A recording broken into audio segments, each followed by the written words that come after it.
And And then here we, yep. guess- Hey guys, Tony and I, yep. we'll We just are take Tony. we're kicked off and rocking and rolling here. I've put out tweets. Hopefully Jason is letting everybody know. Oh, But, he had. okay. We've already got a few people in. Oh god damn it! Excuse me, it popped up real quick. Yeah. Hey guys, nice to have y'all today. We are doing something a little bit different. We've had some input from when Terry was at Fort Campbell this past week and weekend with the 5th group guys, and some of the other fans have put some input in, and they're wanting to hear a little bit of different side of SOG, some of the funny, not all SOG, specifically their military career, but a lot of it will prop up in SOG. But we're going to try and do some lighthearted sides of SOG today, some fun stories, if there can be. The funny side, funny stories at camp, round camp, outside of camp, or on mission. So if y'all have got questions y'all have ever wanted to ask a SOG man about funny stuff that you've ever been afraid of, these are the two guys to ask, because you're not going to get a more open book than either one of these men. So y'all get the questions coming, and damn, we didn't even get ready to see who was going to lead off. Who'd like to lead off this morning? Tony can go. Tony, would you like to speak a little bit about Natrang before you even got into the cog, so to speak, of SOG? Yeah, well, we're going to talk. Jason asked me the other day. Jason Collins asked me the other day in a dialogue box, and we got into a chat. And he said, "What am I missing with Pucker Factor?" And I go, "Well, I don't see any pussy stories." Or what I call pussy stories, which are all the kind of things we're going to talk about today in one category. So when I get to Natrang, I had a buddy I went through commo school with. I'll just say his first name, Tom, and so he was he was commo man on an A camp, and so he knew I was arriving, and so he came back to Natrang, and so we went to the club and we were talking, and how's an A camp? What's it like being a commo man? Do you get to go out on any operations and that kind of thing? And he was talking, and I go, I was a new guy. I was like way out of it. It was culture shock for me. And so he goes, well, let's go downtown and get a blowjob. And I went, what? I was like Scooby-Doo, man. What? We can do that? Yeah, $5. Yeah, $5, man. And so that to me was like totally blowing my mind in addition to that. So I'll start off. I'll lay that one down for you, Terry, and let's see if you can top it.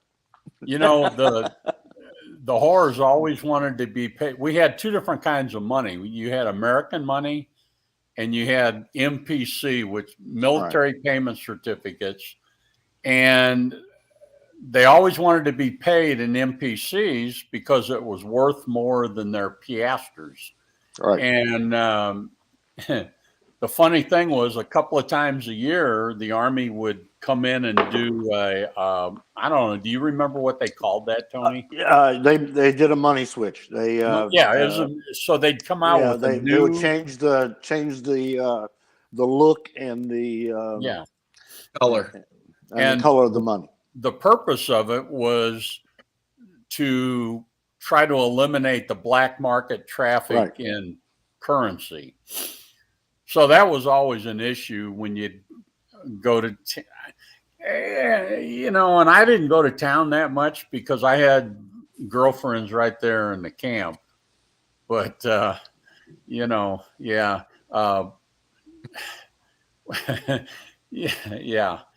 I guess, I could tell the story about when I got locked up.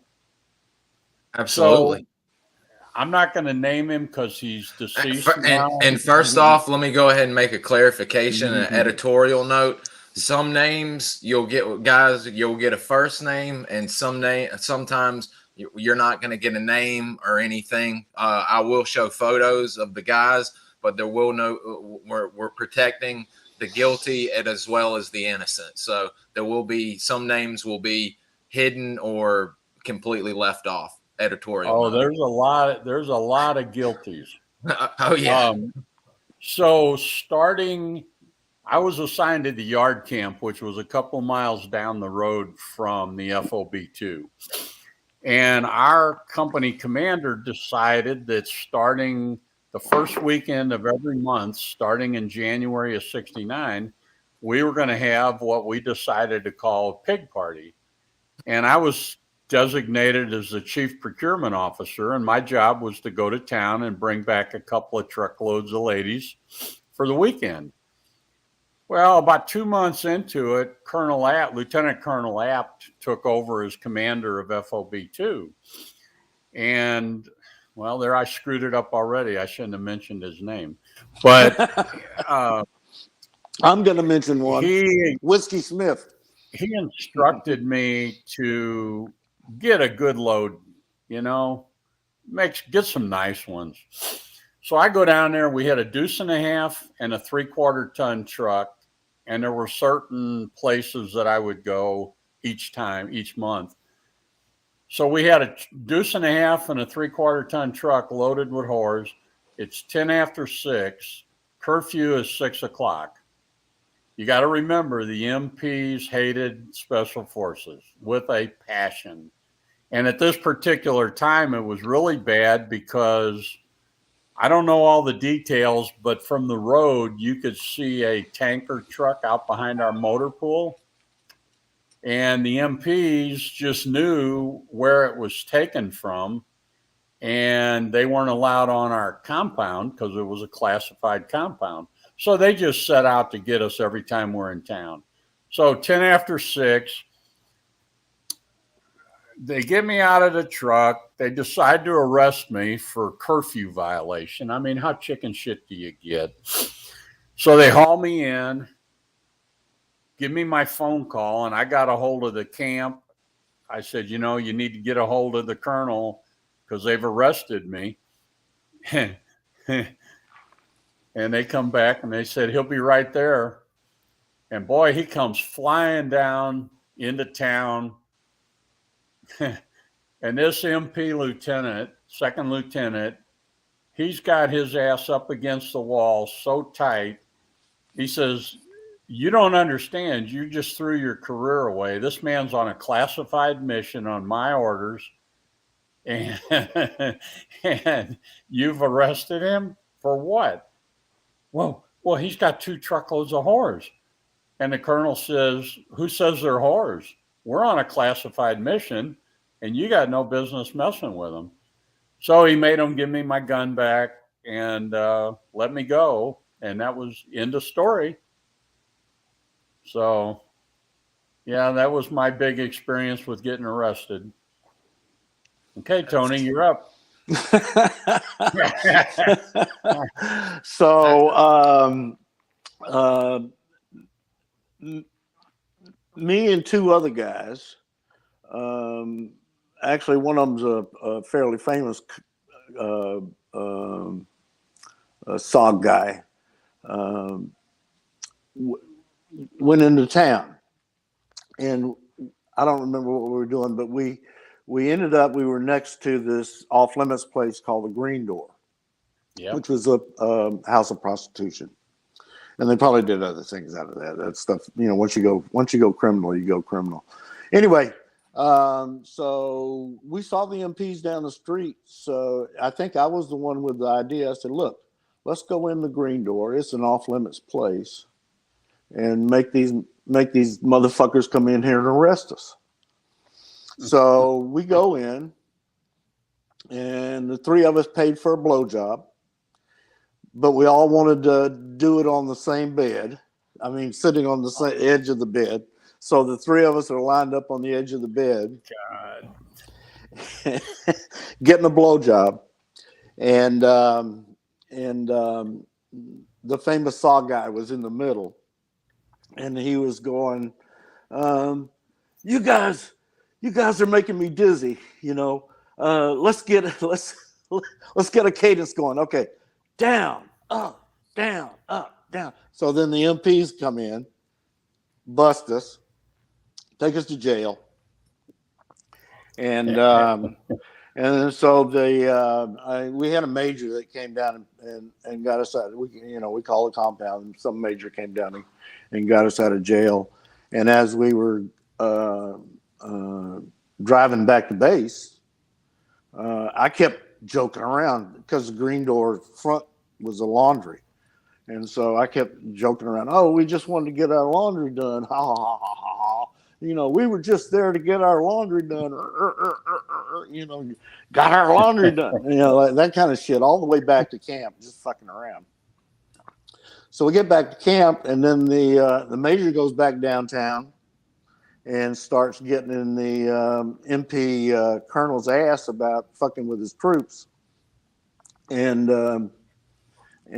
so the colonel says, well, let's get the arresting MPs in here and see what's going on. So they bring them in and go, no, sir. They were like all three sitting on the bed getting a blowjob. Oh my and the God. middle guy was calling Cadence. Cadence. So then the major was pissing me, man, because he thought that I was actually telling, I was being sarcastic, and he took it as the truth, and so he went down and then I had to fill sandbags. I think I was supposed to fill 1,000 sandbags, but ended up I went on a mission. So with both of y'all being a experience with being at the Khartoum jail, could y'all give a little description of how bad were the conditions there? I mean, how long were you there? Not long. Not very long. No, it was just a lock. I can't remember it specifically, but I think it was just a lockup. It wasn't big. Did they have anybody else in there? Were there prisoners, or was it just us three? Just y'all. Just y'all. Because this was daytime. I assume they fill up at night. Yeah. Oh wow! I never even saw a cell. They just had me sit in a chair because they knew a colonel was coming after me. Oh yeah, they definitely didn't want to have him walk in with you behind bars. I don't remember bars. I think you're right, Terry. I don't think. I didn't see any. I mean, there may have been, but I don't think. Well, I don't think in a place like Khartoum, I don't think if anybody did get arrested, it probably wasn't for anything serious. It was probably more for drinking and fighting and shit like that.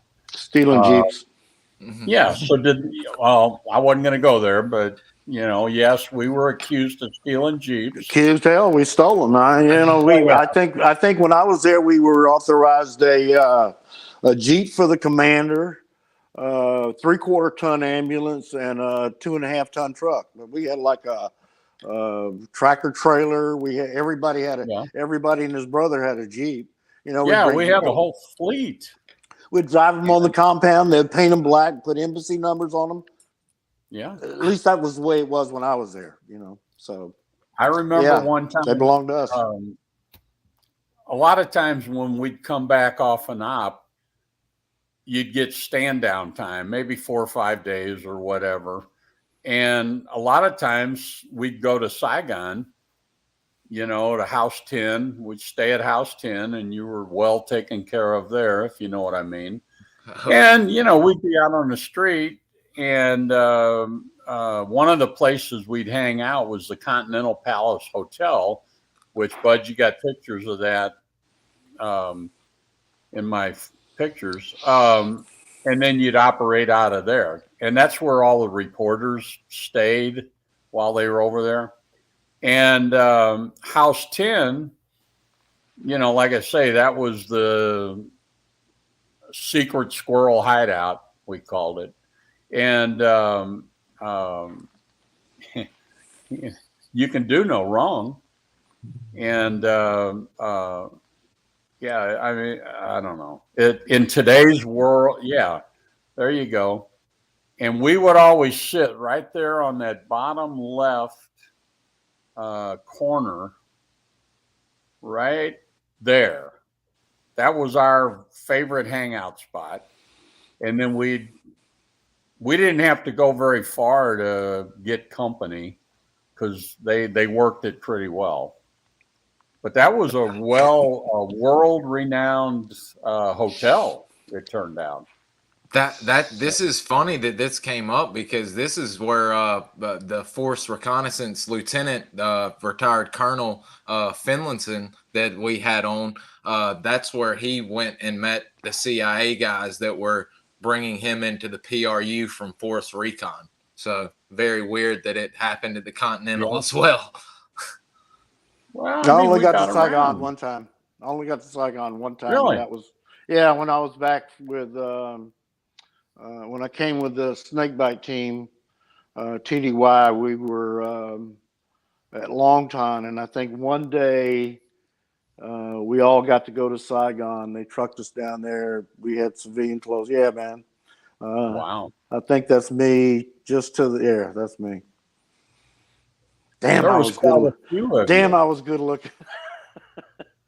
What happened? Yeah, really. 50 freaking years. Yeah, exactly. Yeah. Yeah. When, so, go ahead, Tony.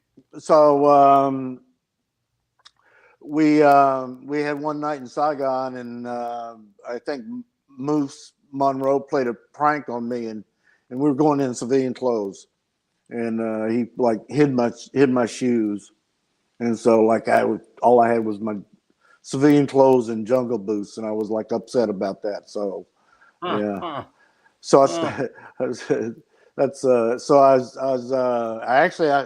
got fucking pissed about it, and I got so pissed I started crying. So then they gave me my boots. Gave me my shoes, and we all went down to Saigon, and that's Moose. I have a story about him too.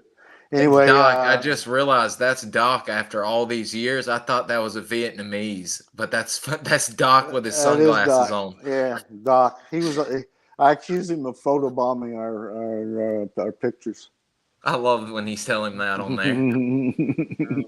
So anyway, we go. They go to Saigon, and no one wanted to hang out with me. So, and I didn't have any idea where to go, and so I just stayed in my hotel room the whole night.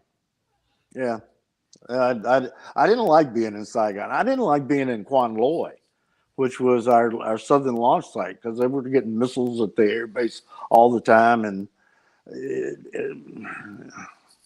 I just felt comfortable at Pontoon or on base at Bamituit for the most part. But we did have whorehouses and drinking spots that we went to downtown in Bamituit. Can y'all answer a question about the Jeeps that y'all would acquire? Daniel would like to know the story behind the Jeeps and trucks painted black instead of the standard OD green. What was the purpose for that, to make it look like y'all, since were all the vehicles black on the compound? Or well, when I was at FOB2, all of our vehicles had all the black vehicles were embassy vehicles, and all embassy vehicles were painted black with embassy numbers on them. And so we would steal an OD Jeep downtown. Get, like Terry says, as soon as we get on the compound, the MPs can't get us. So a lot of times it was a race to who could get to the gate first. So such a great photo. They get on the base. We get them on the base, and they get painted black with embassy numbers, and they belong to us. It's great. One time when I was in Saigon, again, we had these black and green C-130s that we call Blackbirds. And one of them would do a milk run, we called it, every day to the different sites. And we're kind of hungover, and we're down there at the airport, Tan Son Nhut in Saigon, and we see this Arvin Jeep that's got about 15 fucking antennas coming up off it and all these different radios, and there's nobody around it. and the Blackbird's got its tailgate down. So this Jeep all of a sudden started up and drove up the ramp onto the 130, closed the ramp, and I'm telling you, within an hour of getting back to Khartoum, that sucker was black and had all these special markings on it that nobody knew what they were. And yeah, I mean, that's how quick these guys in the motor pool were, because so much of this went on. They had to do it quick before the MPs would get a report. And, all we got to do is say, Were the mechanics SF guys as well, or the guys at the motor pool? Tony, do you remember? Because I remember a couple of Americans working in the motor pool. There were Americans working the mobile. I thought they were military, as far as I know. I think we had an E6 that was motor sergeant. I don't know whether they were SF or not, but they had to have a top secret clearance. So, well, I know we had. I'm assuming it was. I know we had one SFE6 who was in civilian life. He was a mechanic, and so they put him in the motor pool, and I'll tell you, our vehicles ran. And by ran, I mean ran. I don't think there was an MP Jeep out there that could catch one of our Jeeps. That's hilarious. And home base being the gates, I always love that. As long as we can make it back to the compound, we're safe. Yeah, well. Well, that's true. Well, that was the case. Yeah. And then at night, if you went, like my girlfriend, her apartment, or whatever you want to call it, her place where she lived was right outside the gates of the camp on the left, going towards Khartoum. And 6 o'clock, they put the roadblock up on both ends, and they were pretty relaxed about letting us in and out, because guys were being town and they get drunk, and next thing you know, it's 9 or 10 o'clock and you come staggering back. So they let you in and all that. We had this attitude, and Tony and I talked about this yesterday. It's like, what the fuck are they going to do? Send us back to Vietnam? I mean, we're already here. So who gives a shit? We'll do what we want to do. And, Well, it's funny to me. They I don't know about you, Terry, but whenever I see this quiet professional stuff, special forces, they may be that now. Yeah. And there were guys I met that were like that, like John Allen and those guys, but that wasn't me, man. I was loud and obnoxious and immature and just doing crazy shit just to do it. Well, that was the whole thing. Bud, have you seen that DVD of mine? The 8mm movies that we took over there? Seen only the piece of you in the swimming pool. I haven't seen any. So my grandmother sent me one of those little plastic blow-up swimming pools that's got like 2 rings and whatever. And we filled it with water, and me, Wayne Anderson, God bless his soul, and Alan Farrell, and we're out there just pouring water on each other, taking turns laying in the pool, cooling off and chilling out. And that was harmless, but some of the other shit we did, you look back on it and it's like, it's a wonder we didn't spend time in Leavenworth. Really? I remember, let me tell a story. I remember this. I was, when I was coming back from CCS, we were going back to Okinawa. I had malaria. Oh God. But I was trying to get back to Okinawa. I wanted to get back to Okinawa. I didn't want to go to the hospital in Vietnam. But I was like, but we were on a C-130 and out of Bami Tuat, going back to, and we had to stop in the Trang to refuel before they went back to Okinawa. And so I was having the shakes and stuff. So when we landed, they had evidently the pilots had called ahead, and they had an ambulance waiting for me. Damn. Yeah. And so they took me to the hospital at Nha Trang. I won't make the short story long, but anyway, I almost died, but got better. And there was a lieutenant there, a Special Forces lieutenant that had been shot 3 times, and he was recuperating in the hospital. And then he and I were smoking and joking buddies. So because we were the only SF guys in the ward. Sure. And the nurses were, running around, were first lieutenants, second lieutenants, and the ward, folks were Spec 5s, Spec 4s, but they were calling these nurse lieutenants, hey, Jane, come here and do stuff. And me and this lieutenant go, what the fuck is this, calling officers by their first name stuff, So we were like, pissing and moaning about that. Oh, these motherfuckers. Yeah. And so we decided, okay, well, let's play a trick on Jane. Lieutenant, this is the lieutenant's idea. He said, you get in the bed with me, and we'll pretend like we're asleep. And when she comes back to check on us, we'll act like, nothing, we'll just see what she does, just for a response.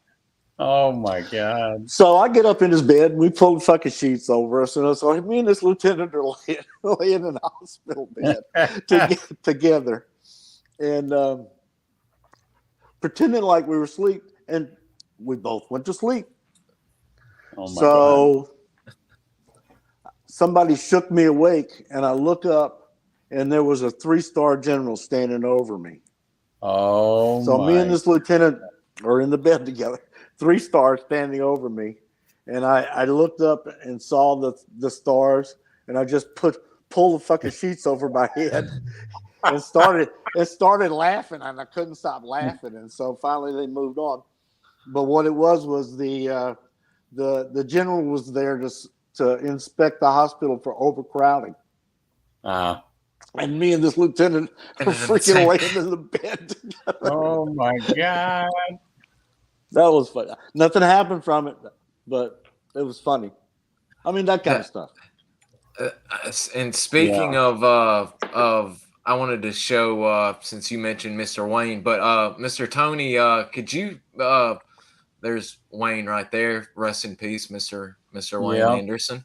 That was Mr. Terry's friend and combat partner at CCC.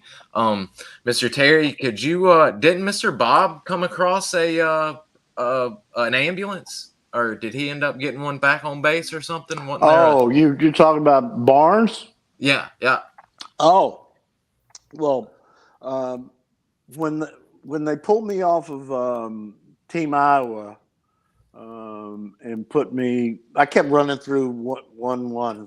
They just would show up and something would happen. And, then we were scheduled for a mission too, but none of them ever seemed to work out.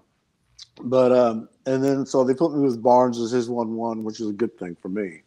And so Barnes moved into, I think he was with the Hatchet Force. I don't know what he was doing before that. Yeah. And I never saw him. Yeah. And the guy standing next to him, Marshall T. Hall. I knew Marshall Hall. Well, he was about my size. Wow. Yeah. Marshall, in fact, Marshall just recently, or maybe it was last year, passed away. Yeah. I spoke to him on the phone a couple of times. The people that do the historical interviews at the SOARs. Yeah. They both of them knew Marshall Hall pretty well and said that he spoke to them of me and that I should give him a call. So I called him a couple of times and we, laughed about old times. But yeah, I like Marshall a lot. He and I were kind of running buddies for a while at FOB too. Marshall was very generous financially with the SOA funding that project of recording all the interviews and everything. Oh, Wow. I did not know that. I did Yeah, not know that. he He passed away about a year ago, I think. Yeah. But I'm looking at all the questions, some of the ones we haven't even answered. But I got to correct you about the nungs at the gate. We didn't have nungs at CCC. No, all we had nungs. was Montagnard. Oh, damn! Nope, I thought we didn't have y'all. you. Wow. Well, some of the teams The had nungs were nungs. all up. Yeah. Okay. Some of the recon teams had nungs, and there was and Cambodians. Yeah, but not like a large population of them. No. That you would see more up at CCN. Yeah, Pappy Webb's 1-0 was a nun, and he was good in the woods. That guy was good in the woods. Pappy loved Clarence Pappy Webb. You know, he got killed in a bar. Yeah, he got killed in a gunfight. Hit over the head. I thought he was hit over the head with a damn bottle. That's another SOG, man. He was, but he got shot to death in that same fight. You know, that's like Barry Sadler. Yeah, terrible. Another just senseless. Here's the thing. We've got all these funny stories, but what you got to keep in mind is when you go back to the States, you got to leave that shit behind you. Because if you bring it back with you, this is the kind of stuff that happened. Let's see. People were talking. Daniel, I would probably go to Thailand if I caught a prisoner, but I never was lucky enough to catch one. It seemed like I always killed them. So, yeah. What did I carry when I was wearing a 911? 45, 1911. Yeah. I carried which was kind of stupid looking back on it. I had this little Smith & Wesson 22 caliber revolver. And when we'd go somewhere, like say on my little trips to Saigon, I see these guys posting these pictures of these get out of jail free cards and all that shit. I never heard of that. What we had was you'd go to S1 and say, okay, I'm going to Saigon.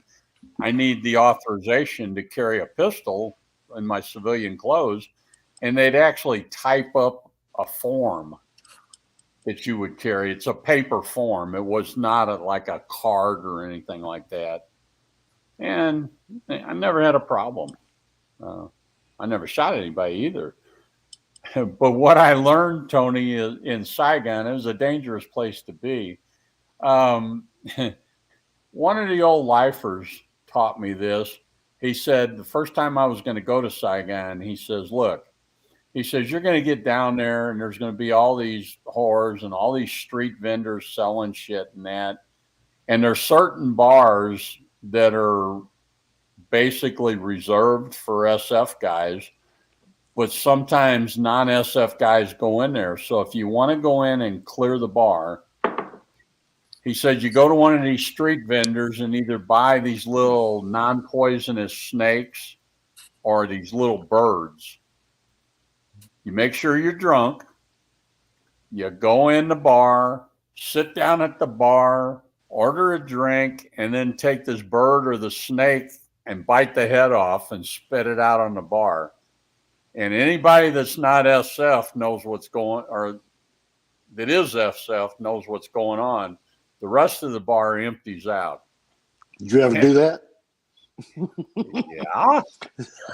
Yeah. Well, then say something. Well, we're telling on ourselves. And yes, I did a couple of times. I'm trying to think of, Mama Bix. Mama Bix. Yeah.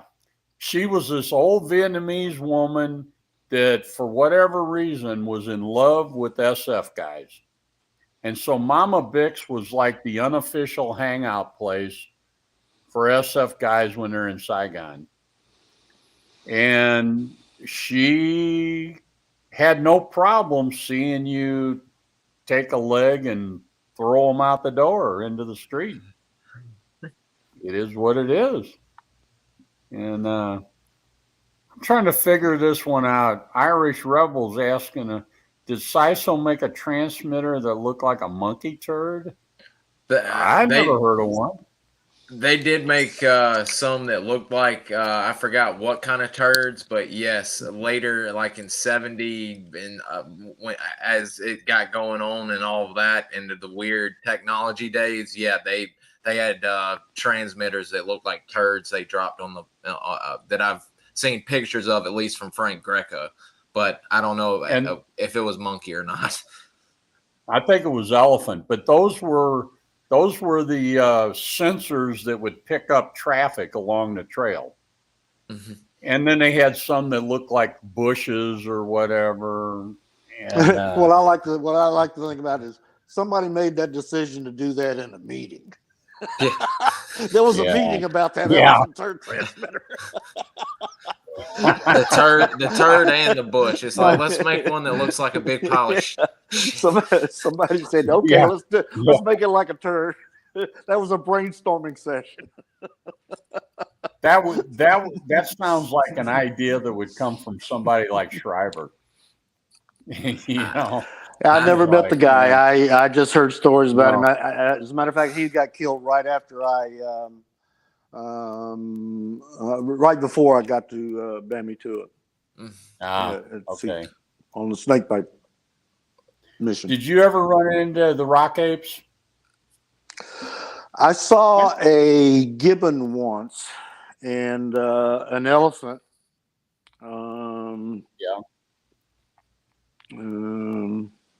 But I think that's all I saw. What's the weirdest? I think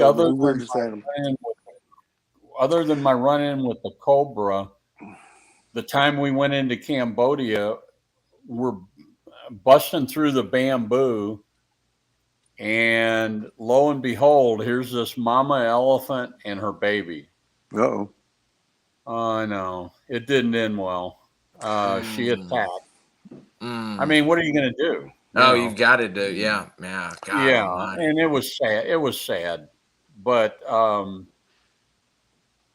it wasn't but a few minutes later, we bust out of that bamboo in this really overgrown area. And here's, you see the pictures today of these temples that are in the middle of the jungle that are all grown over. We found one. And we ended up ROing that night in the thing. Oh wow! And it was a weird feeling though, because it's like there used to be living people around this thing, and now there's nobody, and it's all grown over, and it's actually kind of spooky. That's what I was about to ask. How you didn't feel kind of spooked out in there overnight? Yeah, I'm not scared of too many things other than cobras and bamboo vipers and copperheads, and that. But I mean, it was just an eerie kind of, are there any spooks around or anything? But we get over it. You move out in the morning and continue on. Yeah, carry on. Did you don't believe in spooks, man? Yeah. That's all these shows on TV about Bigfoot and all that shit. Yeah, come on, people. I'm liking the guy from Alabama that he at least is a rocket scientist that worked at NASA, making us look somewhat good on the ranch or whatever. There's some weird stuff. Ranch. Yeah, I watch it. It's hokey. There's some weird stuff out there, but I like listening to him. That dude's smart, very, very, very smart. Travis Taylor. That's it. I just remembered it was TT. Yeah. Did y'all have? I had a picture of the club at CCS when it got rocked. Did I know we mentioned some of the more funny club incidences. Do y'all want to cover any of those that and of course protect the names of the innocent and the guilty? Oh, I'll speak the names. So we were the club at CCS. There was they scheduled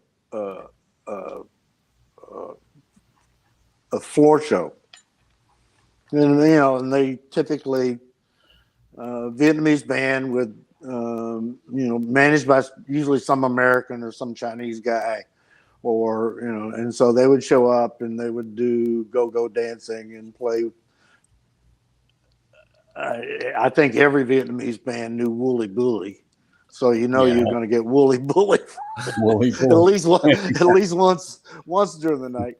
And so me and Moose and Pelez were off mission, and so we were doing downtime, and so I think it was my idea. I said, look, we'll go up to the club as soon as it opens, get a front row seat, and then we'll take shifts relieving each other all day. So me and Moose and Pelez were up there all day drinking, and then that's the club. There was a barber shop right next to that, and I thought the freaking barber was a VC, so I shit in his fucking chair. wipe my ass with his necktie thing, with the towel thing. I thought the club manager was on the take, So anyway, I had a thing with it. He probably was. I had a thing with the club manager. They were special forces, but they were like thieves. Oh yeah. Anyway, so they were having this floor show. So we were all sitting. Me and Moose and Pelez were sitting there all day, and the floor shows up, and by this time the whole club is full, and they start playing Wooly Bully, and the go-go dancers are going, and then one of the troops jumps up and starts doing faux cunnilingus on one of the go-go girls, and then so the commander Curly, Tribune, I think his last name was. Yeah. So Curly, he stopped the show, and evidently we had a chaplain there. So he stopped the show, and he says, I said we're not going to have a floor show that the chaplain can't see, and if anything like this happens, we're going to be no more floor show, and doing this thing. So me and Moose and Pelez got pissed off. So we jump up and we get out of our seats, and a lot of other guys did that too. A lot of other Recon guys left with us, and it wasn't like we were leading something. I mean, we just got pissed off. People got pissed off about it, and sort of fuck it, we'll leave. So we left, and if it can't be at that kind of floor show, we don't want to see it. So anyway, we went down to Recon, and then Moose was, like I said, we were loaded, and Moose had the idea that he was going to take a M79 and shoot a CS gas grenade up at the club, and he had it all lined up, and he was figuring the trajectory and stuff from Recon to the club, and I think me and Pelez was going, no, don't do that, Moose, don't do that, and then Pelez volunteered. He says, "Oh, don't do that, Moose, and I'll take a CS grenade and hand grenade and throw it in the fucking club." Oh, so geez. He did that. Ooh. And so whole club cleared out, and then Pelez comes back down to Recon, and they figured out somebody from Recon did that. So they decided somehow, I don't know how they figured this out. Yeah, that's Pelez. As a matter of fact, that's Hank Hennick. He ran with I think a guy named Miller, an E6 Miller. That was a good team at CCS. I don't remember the name of their team. Anyway, yeah, you threw my track off. So we're down there and we threw the grenade, and then so we're down there and they decided that there was some captain. He lined us all up in formation and told us to stick our hands out. So we stuck our hands out, and then he would walk down one by one, smelling our hands. Shit. and Bob Bechtold. Yeah. Who died? As a matter of fact, I think they buried him at Arlington yesterday, or this weekend. I think Saturday. I think it was. Bechtold was like took his hands and like ran them all up in his ass, and then stuck them out. And then, of course, when the captain came by, I smelled the hands. We were freaking loud. We were laughing like crazy. That's the kind of shit we would do. Yeah, drunk stuff. I've got a picture of actually the entire club right here that I can show Bob and some of the guys in. Bob, that's Bechtold. Dale, Bud, Dale. David Paul, I think David Paul, and I can't ever place that guy, but that's them nonetheless. That's some of the wild men. Friggin' Dale Kerr, he is a funny guy, man. I like that guy a lot. You know, well, he shot himself not too long ago. Yeah, he's okay, but damn, man, that was bad. Yeah, I think he lives in Florida, and his neighbors got an alligator in a pool and wanted him to come help him get it out. So he went over and shot it. and then when the game people came to collect the body, they I think it was illegal to do that. So he said they ratted him out. And there he He is. said, I did him a favor and they ratted me out. Oh man, he's quite the guy. He's got some wild stories too. I would like to have him on, but he's pretty private, other than on the group page sharing stuff. Good guy. Did y'all? Good guy. Hell of a good guy. Absolutely. Hell, where did y'all want to take it from here? Y'all got still some fun club. I always get asked, did y'all do any acting up in the club or in the cafeterias or anything like that? I made some notes here. I don't know. Let me see. Terry picking up a CBU. That's a hell of a story. Well, I'll tell it while Tony's looking at the notes. So I had only been maybe on one or maybe two missions, and we went back into Hotel 9, which is talked about in Parnar's newest book, Sag Khantum. So we come down off the mountain, and Captain Goulet decides that we're going to walk the trail for a little while and draw some attention to ourselves. So we come down the hill, and almost at the bottom of the hill, we see this punji pit, which the only time I ever saw or even heard of any kind of shit like that over in Laos, you know, because they'd be setting traps for their own people. So we get down on the road, and I'm bringing up the rear, and I see something laying there, and it's cast iron, and it's got all these spikes on it and shit. So like an idiot, I pick it up, and I go to Goulet, and I said, what is this? And he says, you don't know what that is? And I said, hell no. He said, that's a CBU round that didn't explode. He says, so you're fixing to kill us all, so get rid of it. So I walked back down the trail real gently, trying to keep from shitting my pants. And I tossed it underhanded as far as I could. And when it hit the ground, the son of a bitch went off.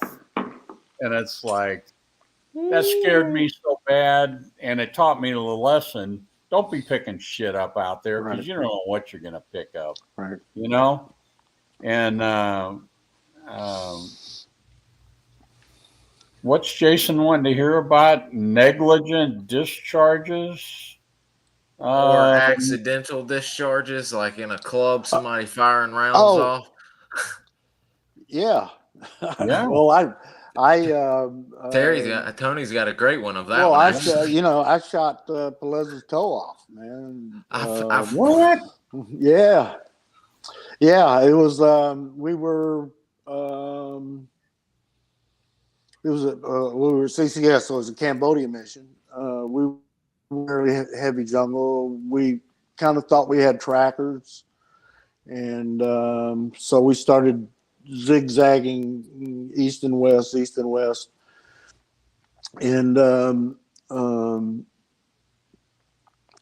we were in RON, and I had an M79 grenade launcher that was sawed off, and I carried it in an antenna bag. And we RO that night. Nothing happened. I fixed it so I had last watch before daylight, so I could wake everybody up. And I woke everybody up, and then I kind of like set up in my stuff, and big boom goes off. Dirt kicks up around me, and I didn't know what the hell was going on. So I flipped over, flipped off safety. Then nothing else happened. So then I thought, well, that was an accidental discharge. So I looked around and pointed to all the yards, and none of them, they were going, I don't know. And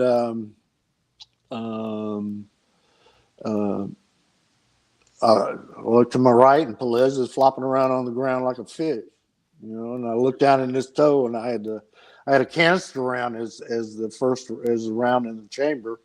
And so the plastic wad was sticking up out of the toe of his boot. Oh my God. So I took my K-bar and I slid his, and I go, oh fuck, and he's going, he shot my fucking foot off, And I looked down at the antenna bag, and it was like peeled back like a banana peel. I mean, it was like, I don't know how I didn't get hit. I really don't. I have no idea how it didn't hit me. It could have blown my freaking knee off. But anyway, the plastic wad was in in the toe of his boot. So I took my K-bar and I cut his boot off, and then and he had I keep forgetting it's opposite Bill. So in his left foot, he had this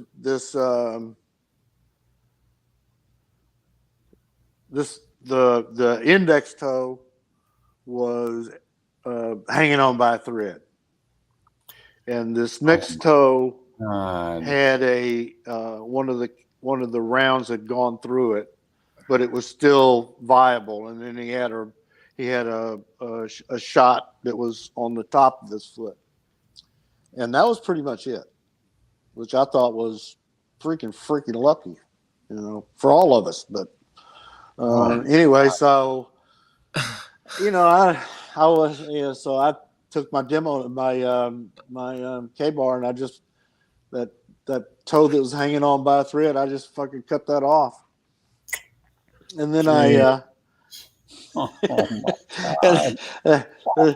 this is it gets even dumber than this. So then I take the toe and I show it to Pelez. I go, "Finny one toe, Pelez," and toss it over my shoulder.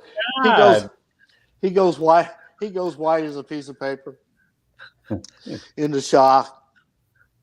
So I give him some morphine. I gave him a half because I didn't know what the hell was going on. I thought we had trackers. This was like first light in the morning. Covey's not up. I'm thinking, oh my God, we're in for a freaking world of shit, and we got somebody wounded. We're gonna have to deal with, and so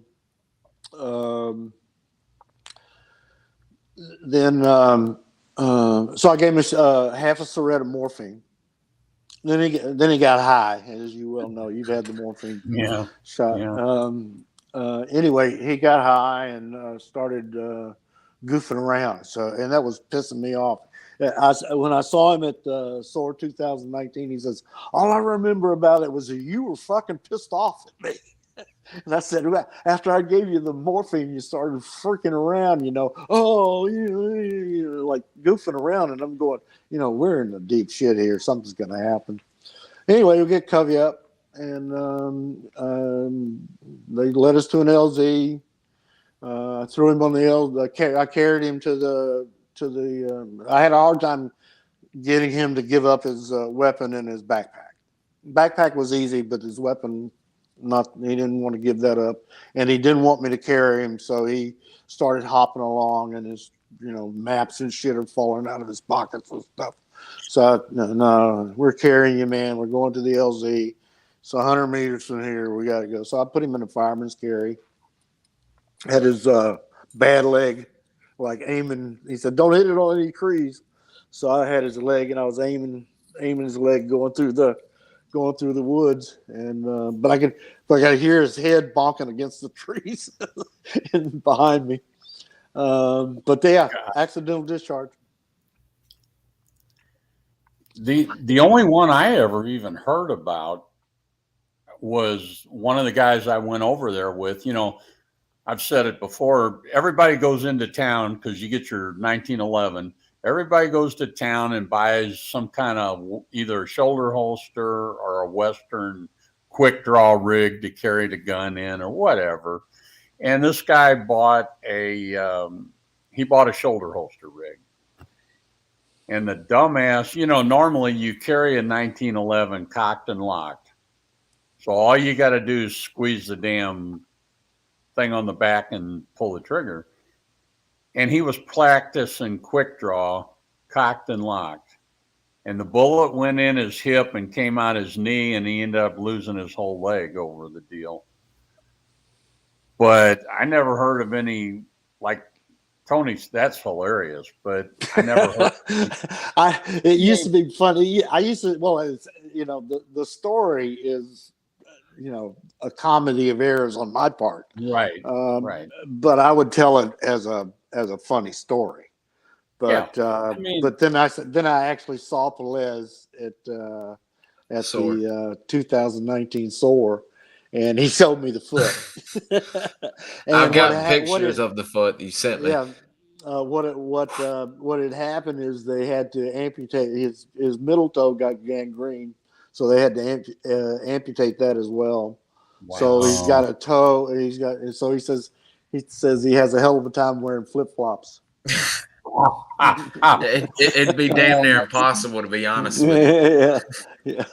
Yeah, but that's my field. I wish you could show the picture. That's my field surgery. I'm looking for it, and I'll find it eventually, either while we're on, but I'll get it up, because actually it was some pretty damn good field surgery while y'all are under attack. And we never came under fire. Evidently, we didn't have trackers. Did you immediately tape it up once you cut? Was there because the blood? I put a bandage on. One of those bandages over it. Yeah. Kind of like Terry's in his photo that wrap up that situation. Yeah.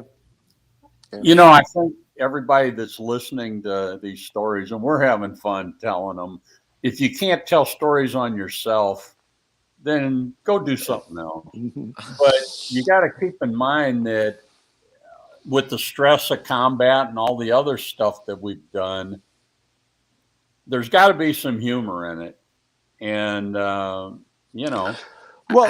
the thing is that when stuff is, besides the back at the base and the downtown stuff, but during combat, things happen, and in retrospect, it's funny.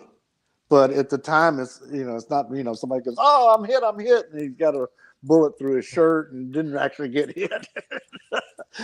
Stuff like that. But at the time, you're dealing with stuff, and then you get back to as a matter of fact, that the save me. Yeah, save the barn story, where he and I were fighting guys off on top of this hill, and got pulled out on strings. I had one grenade left, and I had been twisting the pin a lot because I wanted to throw it. And so I'm in the rig, I'm in the string rig, and I had the grenade, and so I ran as far as the rope would let me go, and I pulled the pin and I threw it, and it hit a piece of bamboo, and went straight up in the air. About we were in the kill zone. Went straight up in the air and went down, and it was going to go off in a second. So all I did was I turned around and grabbed my nuts. Grabbed my nuts and pulled them up as far as I could. I figured if it went off and I got hit in my ass, it wasn't going to be so bad. But I didn't even have time to. And when I tell that story, that's exactly what I did. And I've told that story, and I've seen guys' face change when I get to that part, like it's a bullshit story, but it's not. Right. I literally turned around. But what had happened is it was over the embankment enough where we didn't get any of the blast in our direction. It all went up and out. But yeah, that's another. But in the heat of it, and then we get back to the club, and then Barnes is going, and then he goes, "I'll save us, Sergeant Barnes." Clonk. And he throws it into a tree. Oh my God! Did you make you say? I mean, he had a cannon, and he was. He could throw grenades a long way, man. That guy was strong. Yeah, and he did, and he played football when we were in Okinawa. He played football for the Army team. Each service had a team, and he played center, and he was pretty good at it. Hell, wow. The way he looks, I imagine he was a pretty damn good center. Built like a brick shit house. Hell, you've got a funny story in the field, Mr. Terry. If you wanted to talk about, several actually. We're thinking of the same story, aren't we? I think so. Kaopectate. Yep. So in May of '69, we went into Cambodia for the only time that I ever went in Cambodia, and thank God I'll never had to go back again. So I had just come back from the hospital in Japan after being there for a month when I got shot the first time, and I got dysentery because it was cold over in Japan, and then you come back, and it's fucking 120 degrees over here, and then we go into Cambodia, and I got dysentery because the water over there was some bad shit. Anyway, I got dysentery, and I wasn't going to miss out on the mission because I've been gone for a month, and it was my time to go. So I took 2 of those big plastic bottles of kaopectate with me. I figure I'm going to clog that sumbitch up, So we get dug in on the hill where we ended up being surrounded for 5 days, and they couldn't get to us because of the clouds. We're up above the clouds, and it hits me, and it's like, I got to go. And like a fool, I went outside the perimeter because I didn't want to stink up, around our foxholes. So I'm out there about, I'd say about 75 feet outside of the perimeter, and got my pants down around my ankles, taking care of business. And all of a sudden, all hell breaks loose from every direction except where I'm at. So the funny part is, I get my pants up and I get back into the perimeter. The serious part of it is that was such a stupid thing that I did because they were apparently all around us except where I was. I could have easily been taken prisoner or something, and I never got into that. I just you know, um, you know, You were trying to be courteous and get that KO pectate dump away yeah. from everyone, and it finally kicked in, and then 2 days later, I get shot the second time. Fucking Cambodia, it just wasn't in the cards for me. But speaking of Cambodia, I did a little research in between us talking yesterday, it was yesterday we were speaking. yeah, Tilt, John Plaster, Doug Laterno, 3 or 4 other CCN men. Every time the time they went to Cambodia to help out, every one of them got dysentery. I mean, it's almost like if you've not been there and go there at least once, you're coming out of there with dysentery.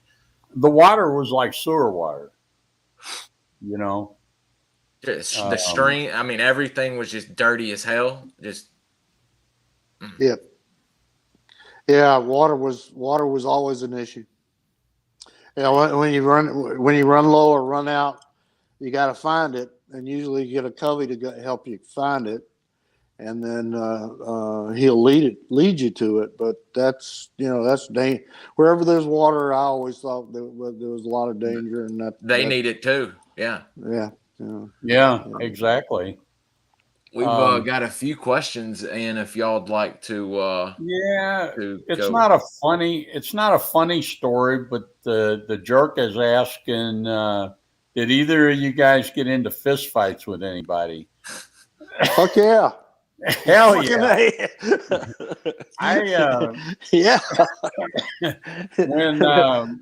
When they pulled me out of the field, and I was getting ready to they didn't approve my second extension leave. And I had a company commander and a first sergeant that were complete assholes. And so I got pulled out of the Hatchet force, and they made me they had me run the yard club. Yeah, not my thing.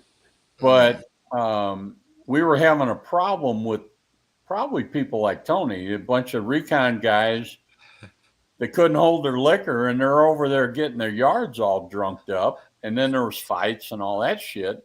So the master sergeant, who was really in charge of the thing, he decided, okay, we're gonna ban the Americans from the yards club. Oh, yeah, that didn't go over well at all, and I took the heat for it. But it wasn't me; it was this master sergeant. And I went into our club one day, and this E7 comes up to me, and out of nowhere, he takes a swing at me. Well, he forgot that he didn't know that I was a wrestler and was undefeated a couple of years in a row. And so when he found himself on the ground in a headlock and getting squeezed tighter and tighter, I said, I can let you up and you go your own way. Don't ever try it again. Or we can stay here and I'm going to pound your ass into the ground. I love to fight. I got to be honest. I love to fight. I never lost a fight since I was the beginning of 8th grade over some stupid twit. And, but that was my only time. But yeah, periodically the guys would fight, but then they'd get over it. Tony, did you see the same thing? Oh yeah. And I mean, I didn't fight a lot, but I got in fight every now and then, but I didn't. I was mouthy. I was mouthy, and people wanted to fight me a lot. I remember. But 5 minutes later, you're friends again. Yeah. I remember I went to I was Okinawa, and I used to hang out with an E7 team sergeant, Art Simon. I like Art a lot. He was a good guy. And somebody in B Company bought a bar downtown in Okinawa, and it was a country western bar, and he brand new opening, and he had a band and stuff. And so they invited us down there. And so Art and I were sitting in the front row, and they were singing 6 White Horses Gonna Carry You Home, and I was going, 6 white horses going to suck your dick, and that kind of stuff. And, again, drunk. And so Art and I left the bar, and these 4 guys followed us outside. And Art said, let's get to the car as quick as we can. So we kind of started walking fast, and they were coming after us. So he gets to the car, and he opens the trunk, and he reaches in there, and he pulls something out and puts it behind his back. And so these guys come up, and as soon as they saw him put whatever he had behind his back, they kind of stopped and backed off. And then I started getting mouth. Yeah, motherfuckers. Not so brave now, like that. That was me. You're the kind of fucker I hated dealing with when I was a cop. Like, anyway, so these guys start backing on. We start walking toward them. They start backing down, and then Art got just a little bit ahead of me. And I looked down at what the hell he had behind his back. It was a pink hairbrush. Oh,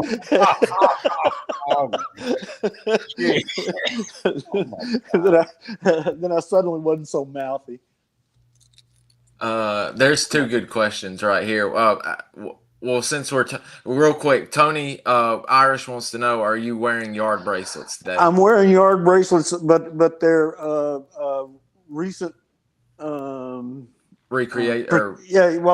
Not recreation, and they're not fake.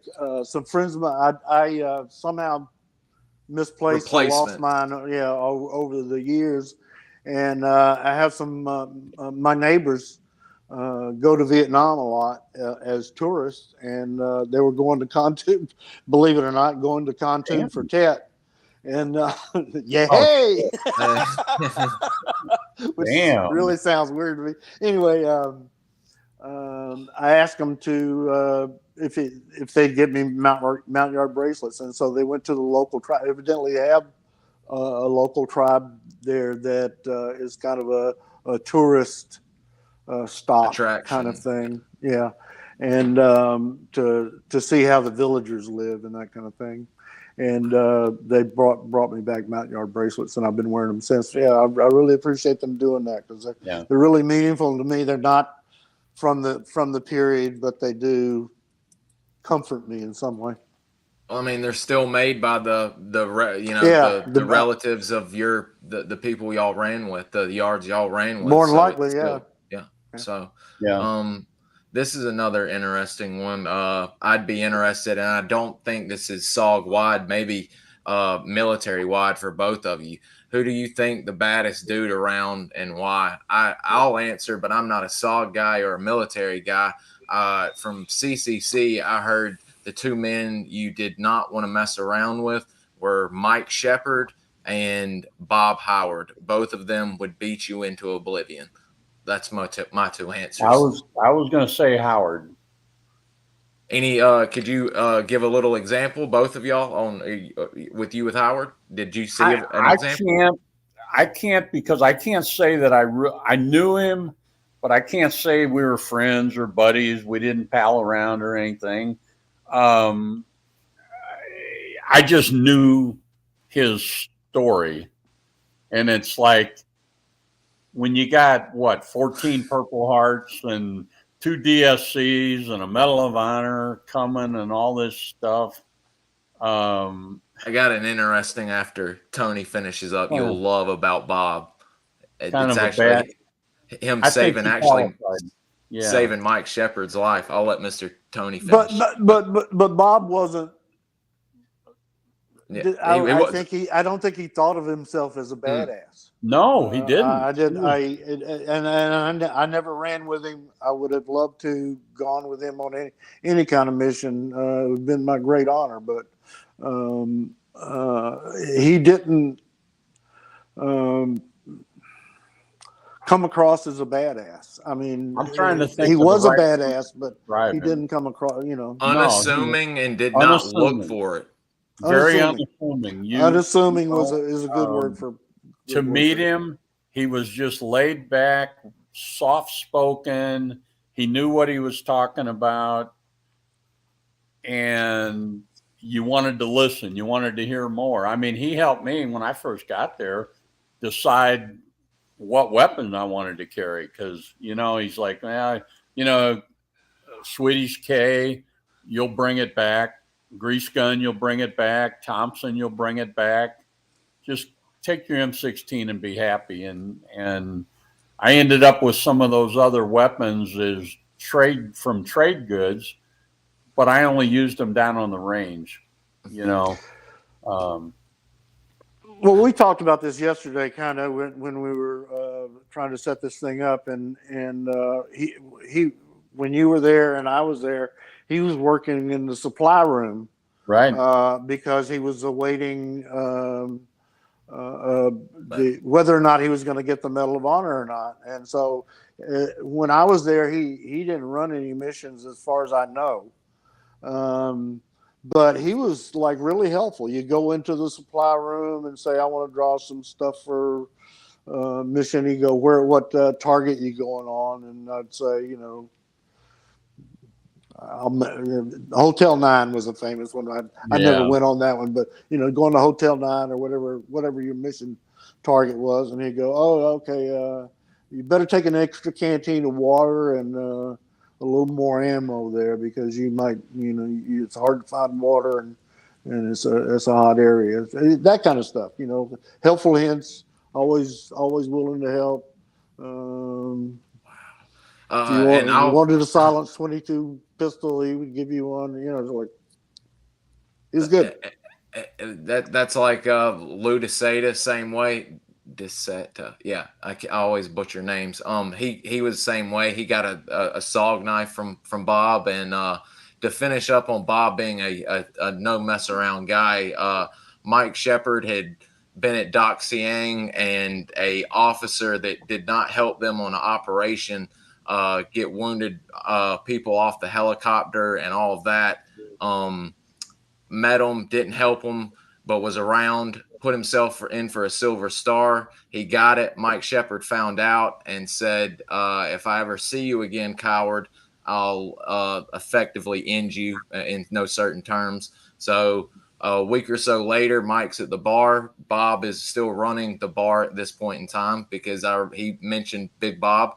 And he's sitting there drinking, turns around, that same officer is walking in, and he noticed he's got his gun holster unhooked under his shoulder, walks up, pulls a 45, puts it in Shepard's face, and says, now, what do you got to say to me now? And Mike said, do you want to put the gun down and us handle it like men? And he's like, no, let's handle it like men right now. I've got a gun. And about that time, Bob Howard walked in the back, didn't say a word. Shepard saw him. They made the eye look. He kept walking in. He tapped the officer around on the shoulder. Wham! One punch. The gun went off into the wall, and he broke his nose, was bleeding. He hauled him off, told Mike, don't worry about it. Shepard plucks the bullet out of the wall of the club, puts it on a chain, and gives it to Bob. Bob wore it. I've never heard that story. No, I never heard that story. It's so let me tell a story about I told this one yesterday. It was this was in Okinawa. Yes. This was in Okinawa, and the American Legion was the place to go. There were two clubs on Okinawa that were really nice. The E6 and above club, and I was E6 at the time, so it was a good club to go to. And then the American Legion, which was they had a back bar where they had slot machines and that kind of stuff, and we used to go there a lot and hang out. But they had a gigantic dining room and tables all over, and then booths along the side. And so 4 guys were in there. I'll call the guy Jake. They'd been in there, 4 SF guys had been in there all day, buddies. And so Jake, so it gets all day. So it gets to be around 5 o'clock, and it was either family night at the Legion or steak night at the Legion, which are usually crowded events. You know, they have steaks for cheap, or families get, you know, a deal. So people start coming in around 5 o'clock in the afternoon. So they're still sitting in the booth drinking. And so Jake tells the guy next to him, who was on the outside of the booth, says, "Let me out, man. I got to go take a shit." And the guy goes, "No, man, I'm not letting you out," you know. And so, "Come on, man, let me out." And so they're arguing back and forth whether the guy's going to let Jake out or not. And so Jake says, "If you don't let me out, I'm going to crawl underneath the table and take a shit." So sure enough, he crawls underneath the table and drops his drawers, taking a shit. And the three guys take the table and pick the table up and walk away. And so there he is in the middle of the club taking a shit on steak night. So I can I'm only assuming imagine what that looked like. I didn't ask it earlier, but I'm assuming that officer that Howard punched out was probably gone from camp the next day. Yes. Oh yeah. He That's was never. That's how we dealt with that stuff. The son of a bitch would be gone, never to be heard of again. Probably kicked out of SF completely. You know. Well, we almost shot Whiskey Smith. Colonel Smith were you there when Colonel Smith was there? No. Okay, so Colonel Smith was he was big on his Scottish heritage or something, whatever the hell he was big on. And he had this. We had a reel-to-reel tape in the club, Right. So he brings in a reel-to-reel tape, 2 hours worth on one side of bagpipe music. So we're coming, we start coming to the club, and Smith is out in the seating area, and then most of us were in the bar and playing this freaking bagpipe music, and played for 2 hours.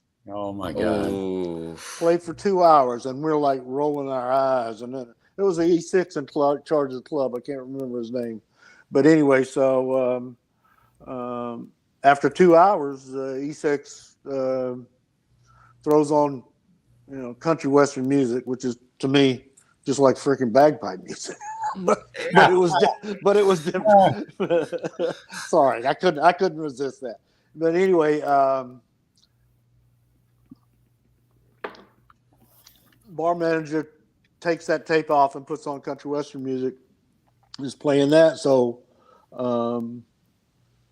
Smith comes to the back bar and tells the guy, turn that tape over and play the other side. And he goes, "Sir, guys don't like that music. They've heard 2 hours of it and like that." And he goes, "God damn it, I told you to put that back on." And he says, "No, sir, I'm not going to do that." Because Smith was gloated too. His name wasn't Whiskey Smith for no reason. And so Smith leaves the club, and Sergeant Major Stratton was there. And Smith leaves the club and comes back with a 12-gauge shotgun. Oh. And shoves it in the E6's stomach and tells him to get down on his knees and apologize.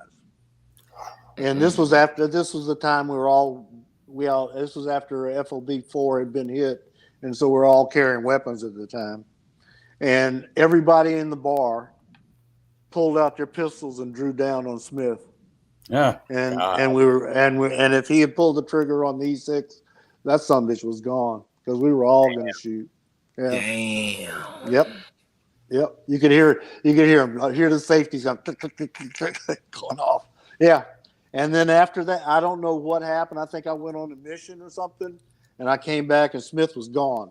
And Sergeant Major Stratton was trying really hard to, and then finally he, took him off and went back across but Smith would do stuff like that. He would get loaded, and we had this French armored car with a 50 caliber on the mounted on it, and he would get loaded in the club and come back and crank that thing off a little bit.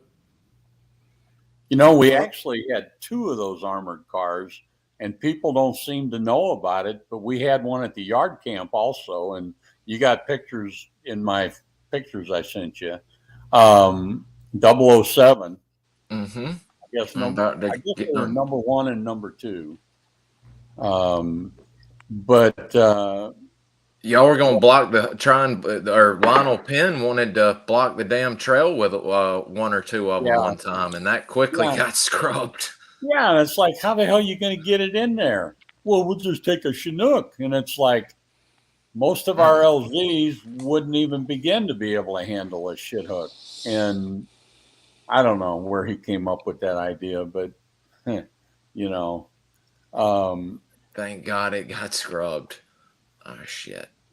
I never worked or even met an Australian SAS guy. There you go. So this is the one we had at the yard camp, and you don't see a gun on it, but we had a 50 that we put on there. Yeah. When they tried to overrun the camp in March of '69, we got that 50 up on there. Oh, brother. Oh, yeah. Started working it over. Oh, man. I saw something that night that I've never forgotten. That 50, those tracer rounds are burning at about 10,000 degrees. And when a tracer round hits somebody dead in the chest, ooh, and it's just burning and burning, it takes another 10 rounds to just destroy the body to keep it from coming, because it's still coming. The guy didn't know he's dead, but he's already dead, you know. Yeah, called that dead, but didn't know it. Yeah. Didn't know it yet. The non-conventional weapons in the comment, nunchuck. I didn't, but I know R.J. Graham is famous for the longbow, right? Thing. He started that with the Mountain Yards had crossbows, and they were all out there shooting the crossbows, and so he's from Canada, so he wrote his dad, send him a longbow and some arrows, and he would take that to the field with him. And you'd ask him, "Hey man, why are you taking a longbow to the field?" He goes, "Silent death." I miss that dude, man. He died recently too, man. We're all freaking kicking the bucket here. I think I've got, let me pull this up. I do have a picture. It's not a good one. I'm just scanning real quick, but I've got a picture of him with the longbow. We've got a few questions too that guys are getting in that are pretty good. This is at SOAR. They honored RJ there at SOAR when he made his static line jump. And of course, there he is with the infamous bow right there with the troll with Mike Crimmings, the other Canadian. Let's see here. Well, oh shit, we lost. We lost Terry. Damn. I guess he'll come back on. Damn. You can answer this one, and we'll ask Terry when he gets back. Was there an instance when somebody farted, burped, sneezed, coughed that gave you away while you were out on recon? Not that I remember. I know the little people had to go. I remember I pissed my pants a lot, just not because I was afraid, but I could have been, but mainly because I was in a situation where I couldn't go. The choice was either piss my pants or get compromised. Like a mission I had at CCS, we were laying up on a road, just feet off the road, and couldn't get relief, either by person or by. So I just pissed in my pants. But if someone was snoring, you woke them up. And the yards, of course, had the TB, but cough syrup would quickly take care of that. I don't remember anything like that. Okay. Not that I know of. Some of the guys had issues, but like Mr. Tony said, you'd quickly remedy that in the field, lickety split, if someone was getting loud. Maybe with Terry having Hatchet Force, I'm sure he's talked about them coughing and having issues. Pranks. I'm wondering if we should wait on Terry for some of these, or would you like to just go ahead and answer your part of these and we just come back? I'm thinking about pranks. There were pranks all the time. I was about to say I remember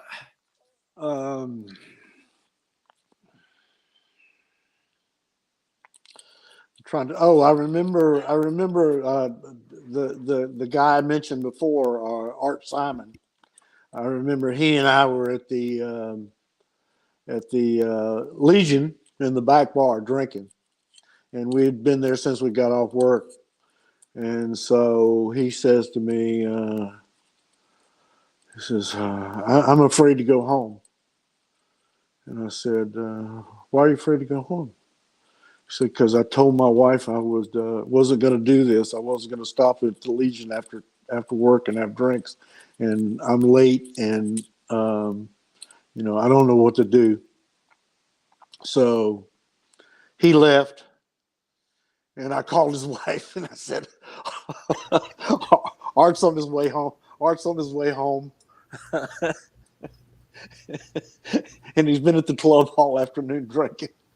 And she said that she caught him sneaking in the window and beat him with a broomstick. Oh, shit. I don't know what happened. Oh yeah, the first team sergeant I had in Okie. We were talking about pranks, Terry. His wife was coming onto the island from, I think, Fort Bragg.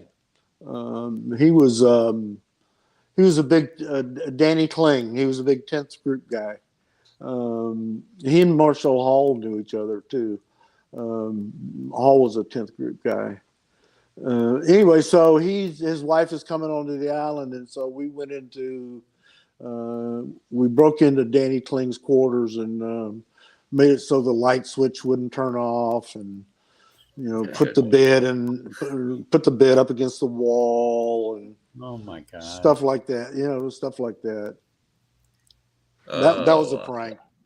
I don't think his wife found it too funny, but he thought it was funny. I don't remember. It was the light. It was fixing the light so it wouldn't turn off was the worst thing we did. That he complained about. I couldn't figure out. I just unscrewed the bulb, for Christ's sake. Yeah. That's a good one. I like that one. I've heard of guys putting nasty stuff in people's rucksacks, but when they're going out on training missions, or putting rocks in people's gear before they get ready, stuff like that. But I'm sure y'all did so much horsing around that it'd be hard to nail in one big one. We talked about this yesterday. I mean, so much serious shit was going on that you got to have a little levity. And so the pranking and the playing games and whatever, that kind of helped. I don't know what's the right term. It kind of helped take a little of the pressure off. I mean, like I know for me, because I heard from Howard and other guys, if you're going into Hotel 9, take a lot of extra ammo because you're going to use it. You get that adrenaline, and we became adrenaline junkies after a while. You're always looking for that next fix. But then, like we talked this morning, me and Tony, you come back, like even coming back to the States,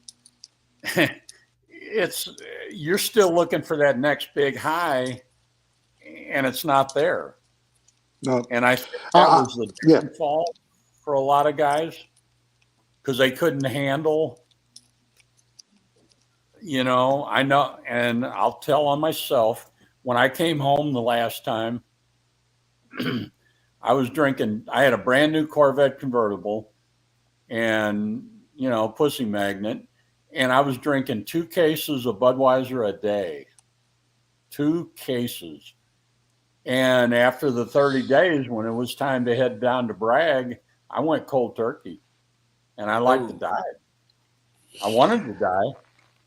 But I think the alcohol and, unfortunately for some guys, the drugs, that was the way of coping with a lot of different things. The stress, seeing your buddies either killed or missing in action.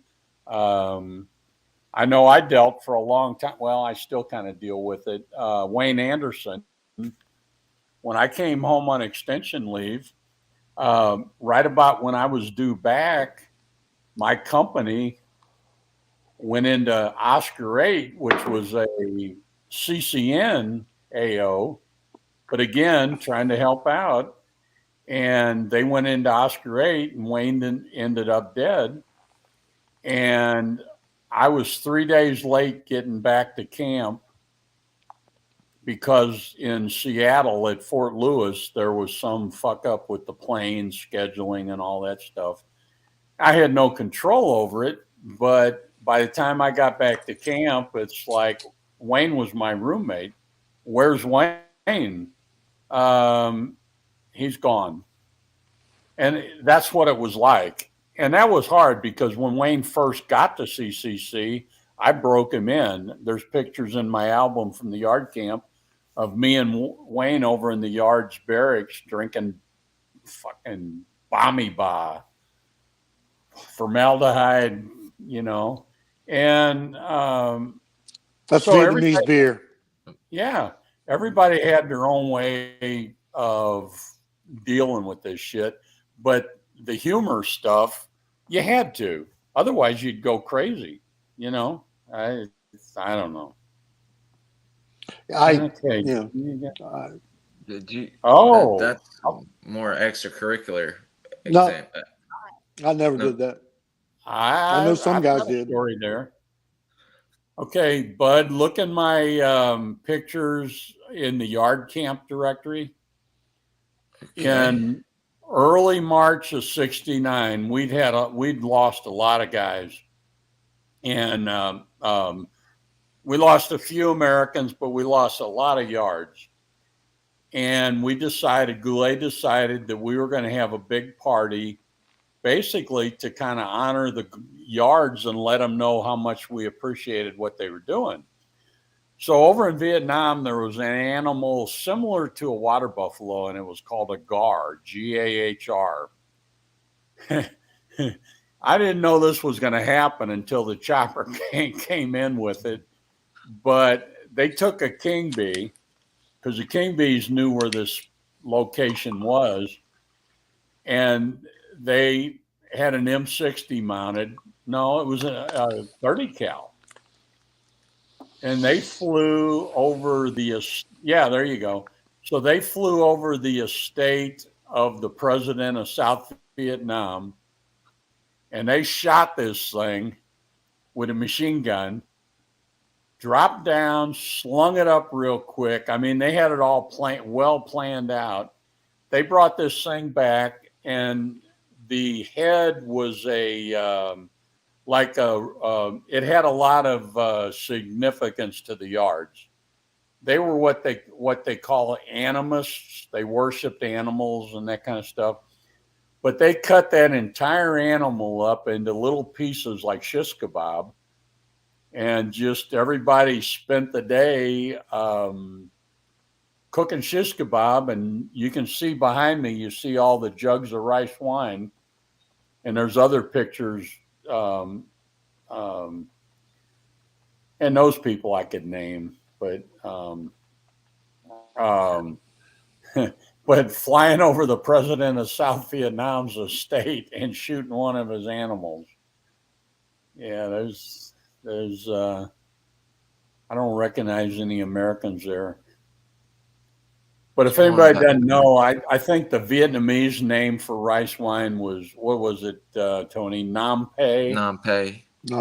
And they had these big earthenware jugs, and they took these little, like, the little cakes of stuff you find in the urinals in the bathrooms. Mm-hmm. So this was like fermented rice compressed into these cakes. So they'd put them in the bottom of those big jugs. They'd pack them so they'd stay on the bottom. They'd pack them down with palm leaves or bamboo, whatever, and then fill them with water. Well, that shit starts bubbling or doing whatever it does, and within an hour or so, you got a big old jug of rice wine. And then they put I've seen pictures where they used like wooden, like reeds or something, but we used plastic tubing, clear plastic tubing. And so everybody get drunk. And then, I don't know that this is funny, but it's funny. These people show up, these Americans, that's me, drunk on my ass. Oh, I mean, drunk. I developed a taste for rice wine. I'll admit it. That's why I drank the Village Chief under the table. But these Americans show up. I'm not going to even give him the dignity of naming his name. So just move on. So these Americans show up and they're taking pictures. One guy's taking pictures and the other guy's got a movie camera. And I'm thinking, what the fuck? This is a classified compound. We're not supposed to be able to take pictures, but these guys are. Anyway, they did their thing. And a couple of days later or a week later, I don't know, whatever, I get this packet in the mail and it's the black and white pictures that you're showing. And it was taken by this guy. So fast forward about 40 years, I'm watching a program on the History Channel called Elite Warriors of the World or whatever. And each night it was about a different country. So when it was on Vietnam, it was about SOG. And about 20 minutes into it, actually 22 minutes into it, here I am with that picture you just showed of me drunk on my ass. And then it moves on, and 40 minutes into it, here I am again. And my wife, I was able to get her out there in time to see it. And it's like, I'm on a fucking History Channel for something that happened 40 years ago. But I never did understand how those people were taking these pictures and filming when there's not supposed to be any of that going on. I don't know. SOG base. Yeah. That's very strange. Yeah, it was. But,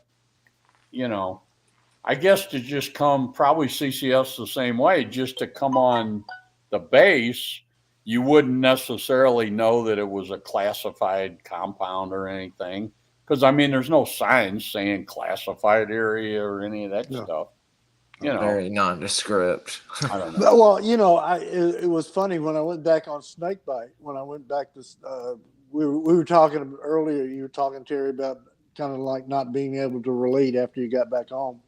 When I got to Okinawa, I just couldn't relate to anything, and like people arguing over parking spaces. That made no sense to me. So 4 months later, I volunteered to go back on snakebite. But anyway,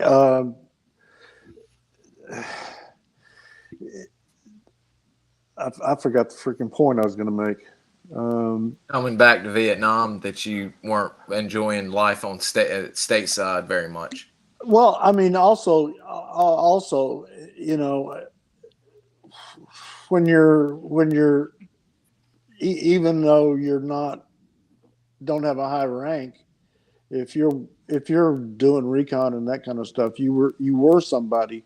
People, in terms of your reputation and your identity.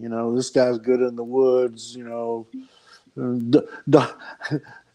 Loves a good 1-1, but he's not a good 1-0. That kind of thing. You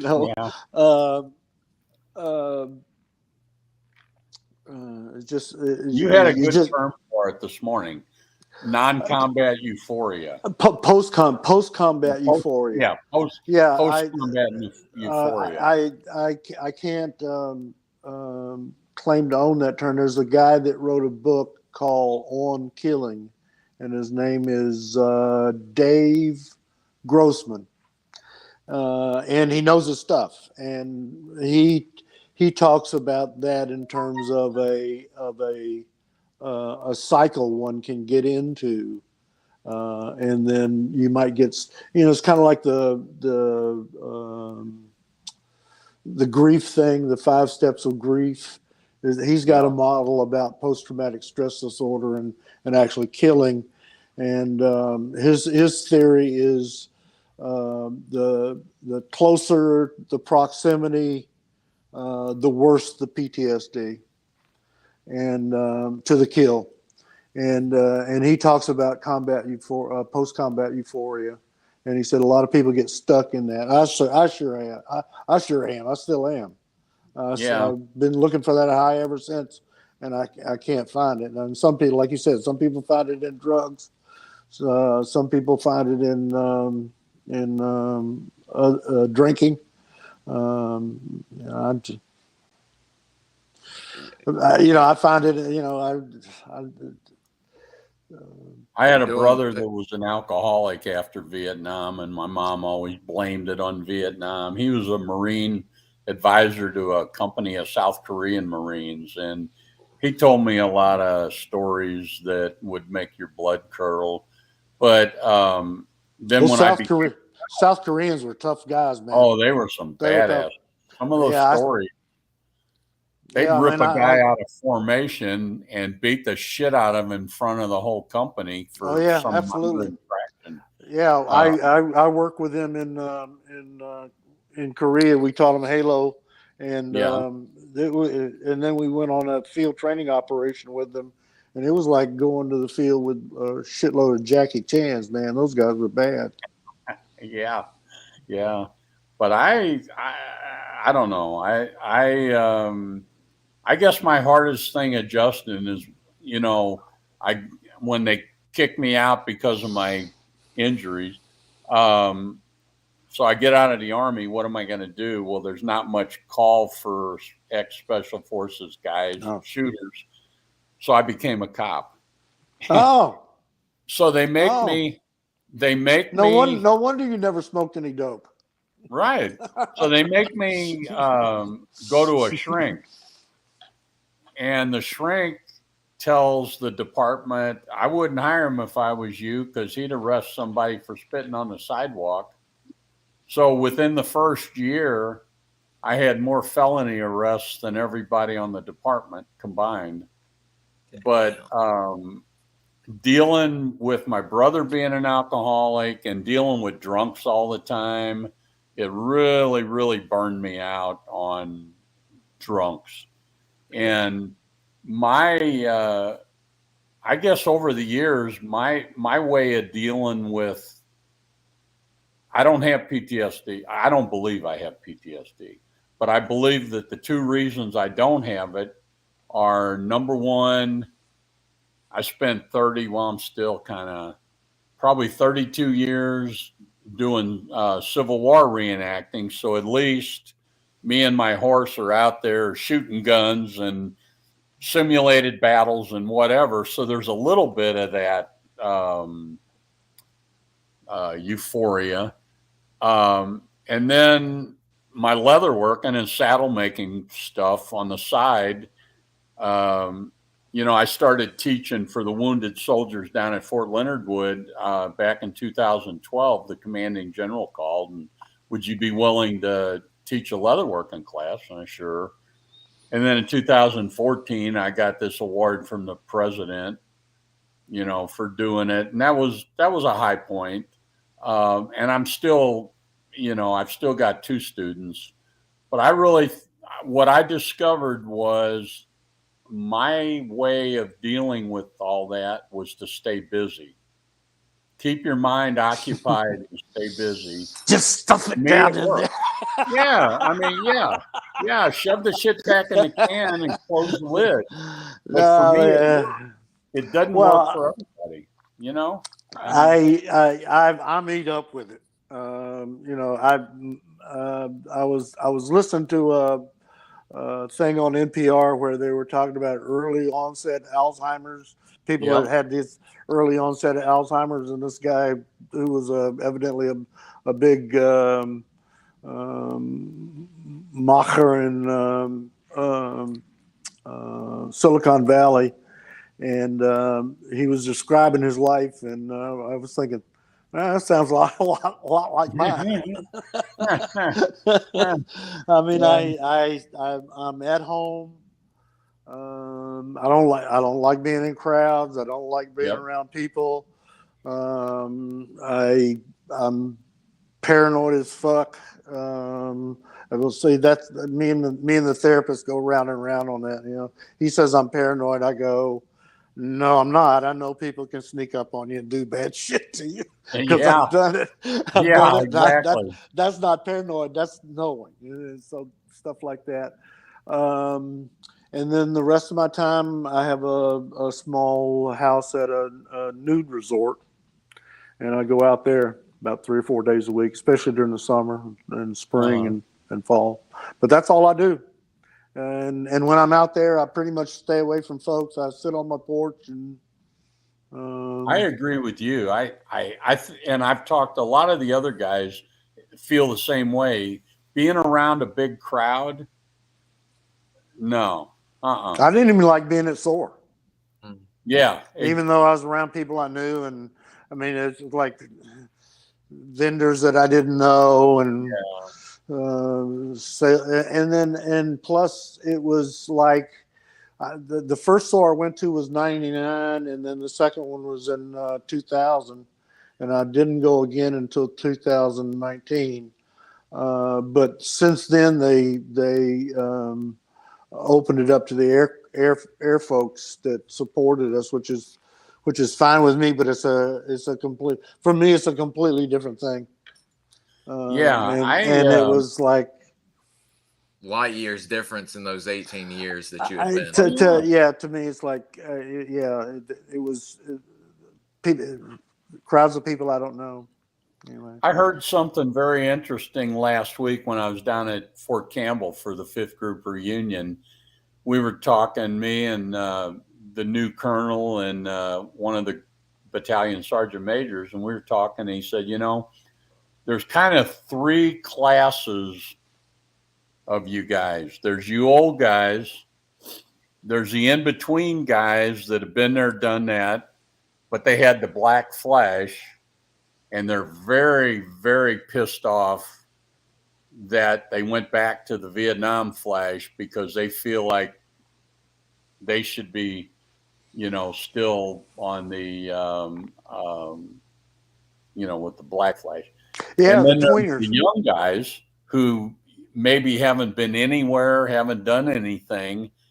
All they want to do is hear about SOG. So there's like 3. There's a guy that's at the nudist resort who's I think they call themselves tweeners, the guys that came into special forces after 1972 and then before Iraq, and they didn't see only the A operators saw action or anywhere kind of thing, and he was a tweener, and he said that he was in the 5th Group. And he was a medic, and I know this is true. And then he got out of special forces and used his GI Bill to go to Stanford, and he's a physician's assistant. And I think he's retired now, but he's and there's a lot of vets out at this nudist resort. Joe Parner did that. He's a PA, right? But yeah. I don't know that Parner did that, but a lot of guys did do that. A lot of medics became doctors or PAs.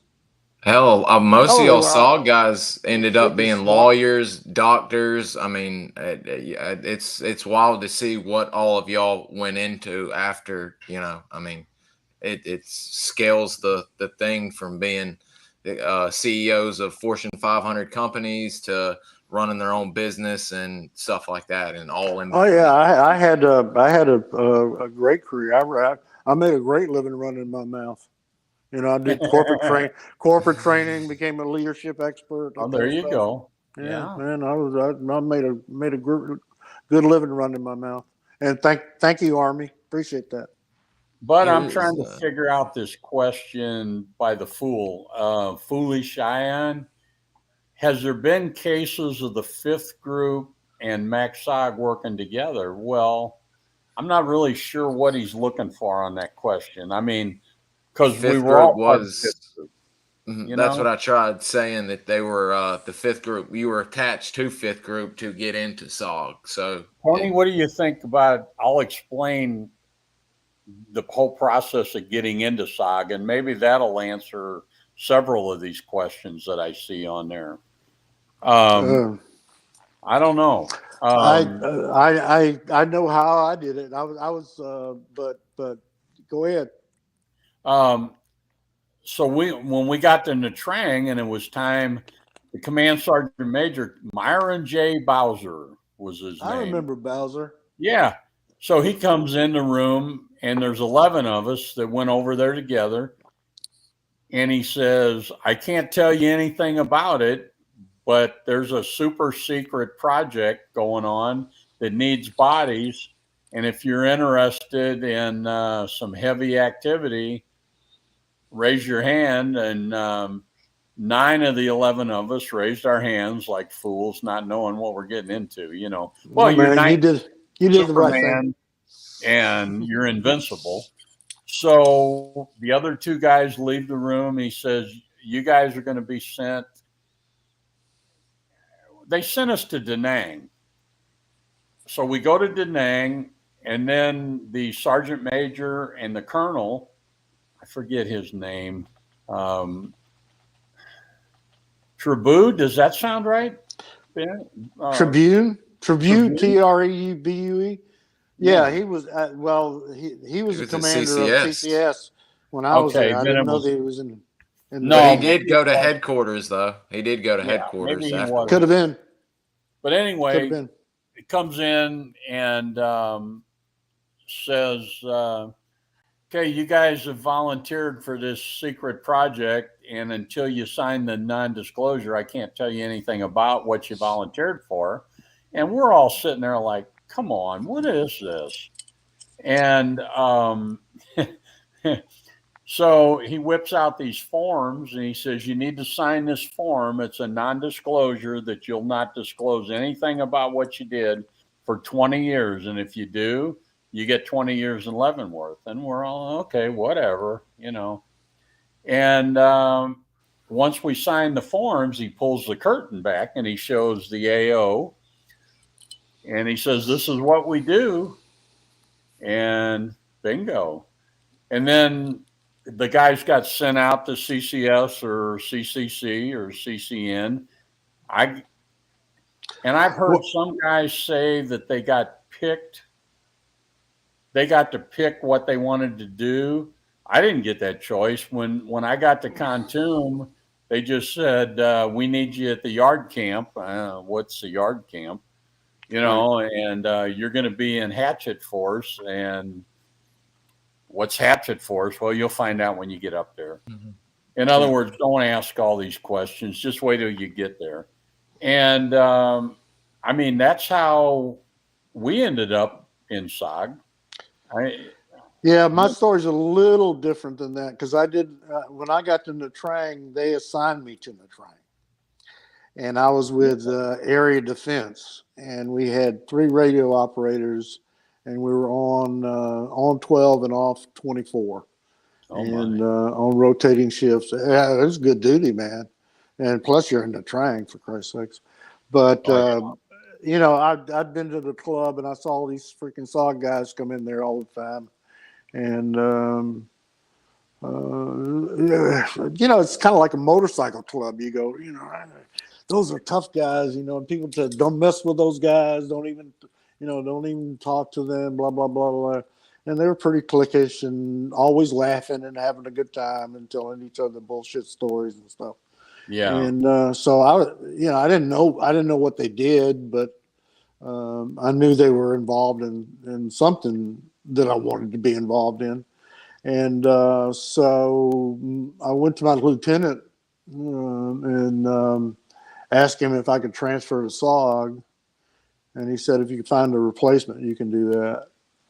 But, I was a Spec 4. Yeah. And so what I did is I did a kind of like a survey of my job, and I found out that during the day, the radios didn't come on during the day. The day shift was 6 a.m. in the morning to 6 p.m. at night, or 0600 to 1800. And when the radios came on, you had the radios and the switchboard. But during the day, it was just a switchboard. And there were only about seven calls during the day. And so I talked to Lieutenant and said, if we do a clone, yeah, there's my switchboard. Huh. And if we clone the switchboard and put it in the office, that the clerk can answer it during the day. And because there was only seven or eight calls. And so they did that. So they only needed 2 radio operators. And so off I went to SOG. Went to then pretty much the same process as you, Terry. I went to Da Nang, signed the papers, waiting in House 6 for my clearance to be approved, and then getting the briefing where they pull back the curtains and you see all the teams in Laos and Cambodia and that kind of stuff. Yeah, and then the Contune, I got there. You're going to be on Recon Team Iowa. You're going to be with these guys, and that's pretty much how it went. I see questions about prairie fire emergency. So let me address that. So when you're across the fence and you get into have medic, oh, wait a minute. Question did make sense. I have medic. No, we didn't have medevac helicopters. We had King Bees or Slicks, the same ones that would put us in and pull us out. And if they had to do a medevac, it would be with our unmarked assets that we normally. And they had a chase medic on a ship. Right. There was always a chase medic. Let's say a recon team goes in and they split it between 2 slicks. There'd always be a third slick back in the air that's got a chase medic on it. So if something happened or if a ship goes down, they've got another helicopter to pull those people out.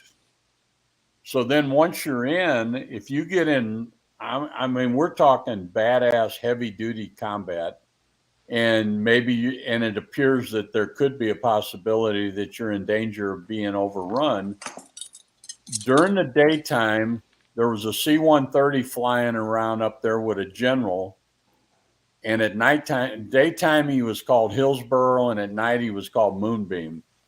And he had the authority, if you declared a prairie fire emergency, and I never heard anybody question or argue a team calling a prairie fire, because you're the ones on the ground that know what you're up against.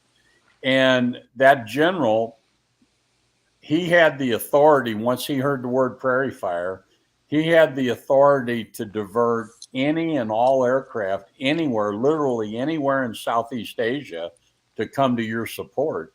Right. And so that was a prairie fire emergency. That means you're in deep shit, you're in danger of being overrun, and you need help. Or Daniel Boone emergency when I was in Cambodia was Daniel Boone. I think, wasn't it at CCN, wasn't it nickel steel?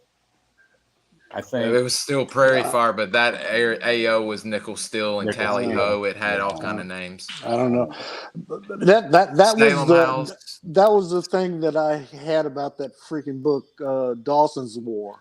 Yeah, is that he said that as soon as you make contact, call a prairie fire emergency. Well, we Why? didn't do that.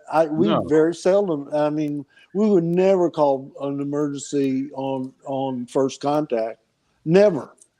I mean, we would have to be, the ship would have to be sinking before we, I don't know about you, Terry, but Yeah. me, I wouldn't call a prairie fire emergency unless Not I on knew we your were going first to be, contact. knew we were going to be overrun, or it was, things we were in dire straits. But, and we were there, we were doing that a lot. And I never called a Daniel Boone or prairie fire emergency. Never. Not on the whole tour. He tried kind of making it seem like it was the Cambodians' fault that they weren't all up to the battle, and he didn't really have. I don't know. Them try. It was that's the real rub I have with that. I didn't with that even novel. read the book. I didn't even read the book because it's a novel. I want to. And I don't read fiction anyway. I read. Yeah, I want to read the truth. But I read it because I thought it was the ads for it were interesting, and I wanted to see what it's like. I'm not a big fan of fiction. I hardly read any fiction anyway, but I read that, and it was kind of Dave predictable. Maurer fictions and the guy Ray Harris from CCE, his fictions, CCC Break Contact Continue Mission. Those are about the only fiction SOG books I like because it's heavily based on them. Yeah, they had to skirt the NDA. They wrote it before the classification was up in '89, I think, or '90 is when they wrote it, and so. While I was down at Fort Campbell last week, the Sergeant Major of 4th Battalion, he said, this is a question that I think applies to you guys as well as the new guys. How long did it take you to go a click comparing terrain today versus then? It all depended, but generally speaking, going a click in that triple canopy jungle, and especially in Laos, fucking mountains are straight up and straight down. And to go a click might take you a half a day. It might take you 2 hours. It depended on how steep the mountains were and how quick you were able to traverse them. We just moved very slow. If we were moving a click a day, that was pretty fast. The recon teams had much more vested interest in moving slow and quiet, whereas the Hatchet force, we already knew we were being sent in to exploit something, and we knew we were going to get our asses kicked. So there wasn't so much emphasis on slower movement. But when you've got like a whole company, 105 guys, it takes a while to cover the ground no matter what. And as opposed to being in the desert or Afghanistan or whatever. So it really depends. How long does it take to go a click? It kind of depends on the terrain or where you're at. Yeah, for me, regardless of terrain, it was we always moved really slow. And somebody had a question about if we made contact, it was a failure of the mission. Yes, I agree with that. Yeah, Mr. Donald for a recon. Yeah, for a recon team, absolutely. I lived by that. I didn't like to make contact. I really only had 1 or 2 missions where we got out unscathed, but always my goal was to get in and out and not get caught. And I would agree completely with that, Tony, for recon, but for Hatchet force, we're going in there. You're looking for trouble. Get up anyway. We're looking for trouble. Absolutely. So and there was some. Deal. Yeah, there were some recon guys that did that, especially at. And I think the difference between a prairie fire target and a Daniel Boone target, and when I was at FOB2, I think most of my targets were in Laos, and I had a couple of Cambodian targets. The one I was with Barnes was a Cambodian target, but all of the targets were Cambodia at CCS, and the rules of engagement were really different. And Oh yeah. so it took a while for air support to get to you, and you just didn't want to get caught. Yeah. You know? Yeah. I didn't. Bud, the question about Kit Carson's scouts is real easy. Never heard of them. That's a Marine You know, thing. Oh I mean, yeah, I I've know heard of now. them. I know what I've they heard of are. them, but not in SOG. But yeah, but we never had them or used them or anything. That was more in country. I did Hatchet Forces. Yeah, that's Mr. exactly. Zlotnick was a CCN armor up north, 7071. Well, I wouldn't know Jason had about a that. good one. Did the pilots ever mess with you guys or play pranks on y'all? No. That was all business, man. Yeah.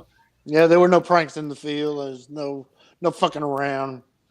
God, all that this stuff was in the rear.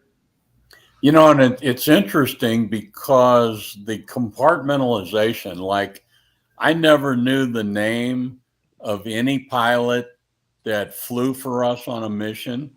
We didn't.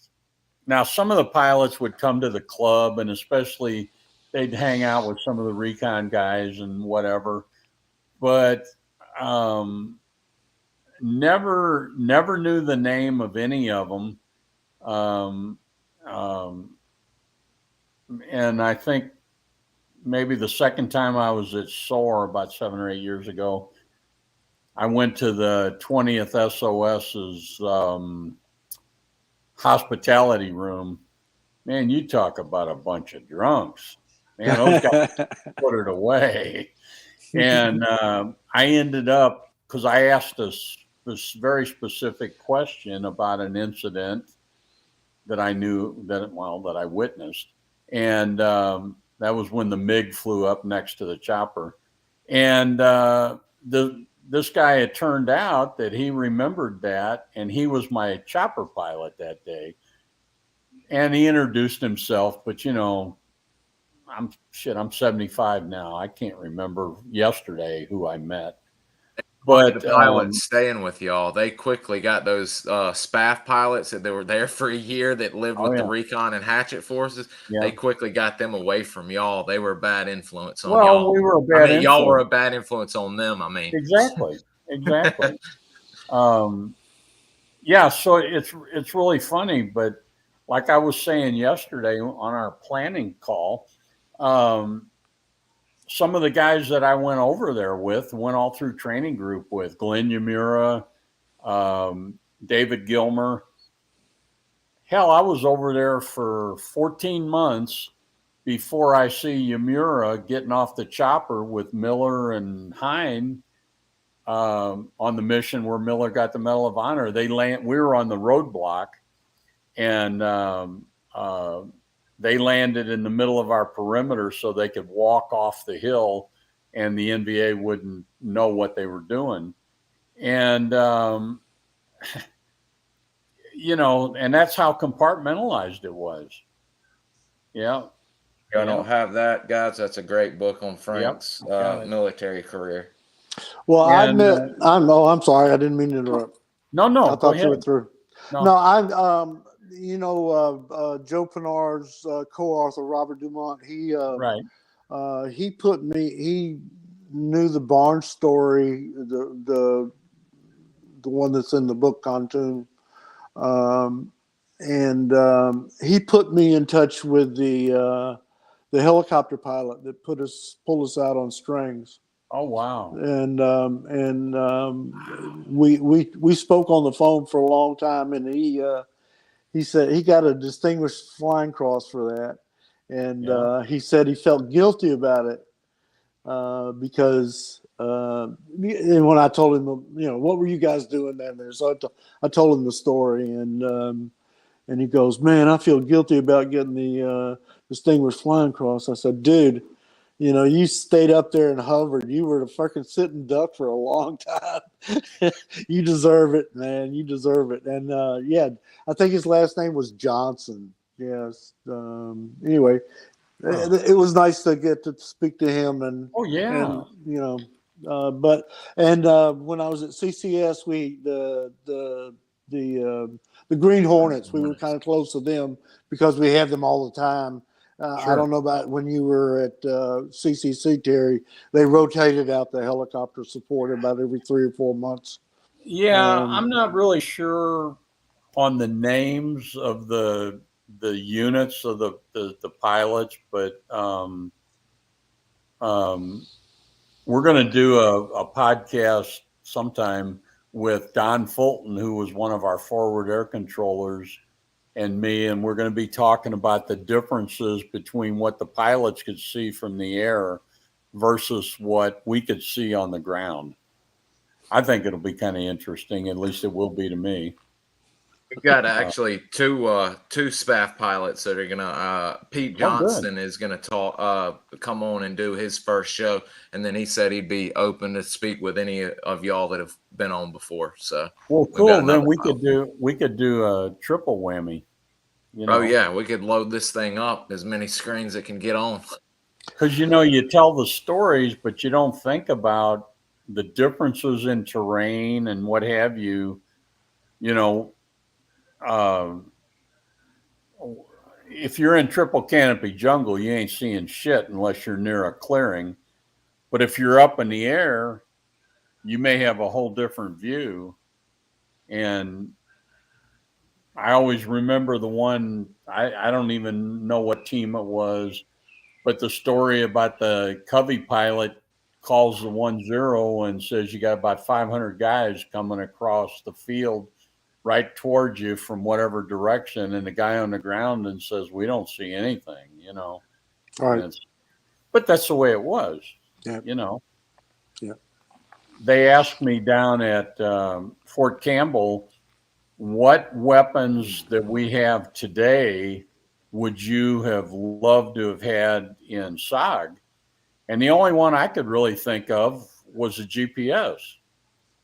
GPS. I like those Israeli use them. I don't know much about it. I'm no expert. It's that bullpup configuration where the magazine comes out the back. Is in the back.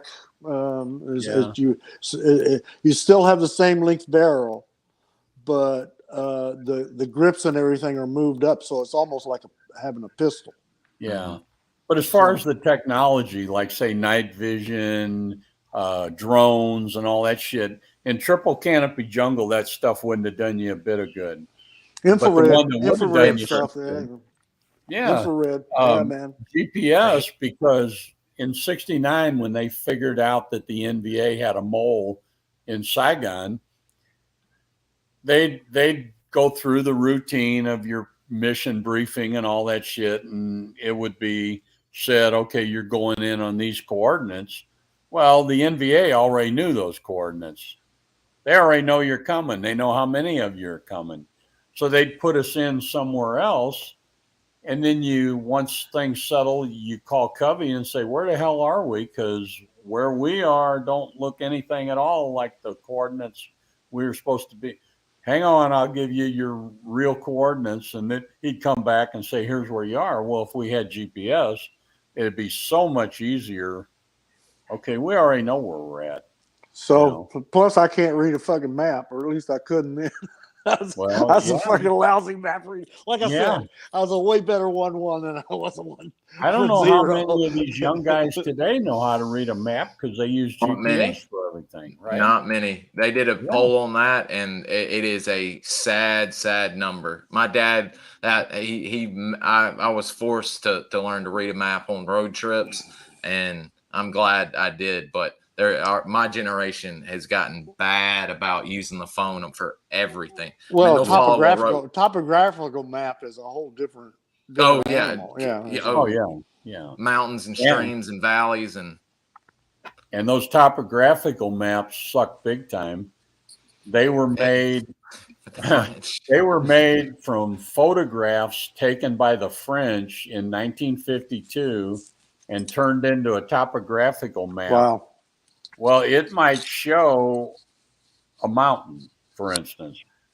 In reality, when you get on the ground, it might be 3 mountains, straight up, straight down, straight up, straight down. So again, when you're for Hatchet Force anyway, you're trying to cover some ground to get to a certain point. It may take you 2 or 3 times as long just because there's so much more terrain to cover than what the map is really showing. So, the map sucks. Okay, bud, you're looking pretty serious there. Let's see. I was going through some. I was answering some questions because they were. We've got a new viewer that's got some pretty basic questions. Not being mean, foolish. Like I said, everybody's got to learn. He's been asking about would y'all booby trap, or when y'all came across booby traps, would you dismantle them in the field or leave them alone and keep on? I never found any. Never heard of any, because they'd be booby trapping their own guys, right? Right. So there were no booby traps. That punji pit that we found was the closest thing to a booby trap that I ever encountered. I mean, we've got a wide mix of questions. One of them I just passed over was, who was the biggest ladies' man in SF that y'all ever met? Me. I was about to say both of y'all. We're looking at them, guys. Well, no. During the time of free love, I was paying for it, dude. There's a picture in Parnar's new book in Sag Khantum of one of the nurses we had at Pocahontas. Beautiful. And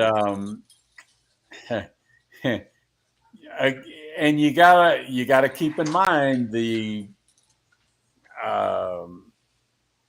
ethnical differences between the Vietnamese and the Montagnards, and there was a lot of bad blood between them.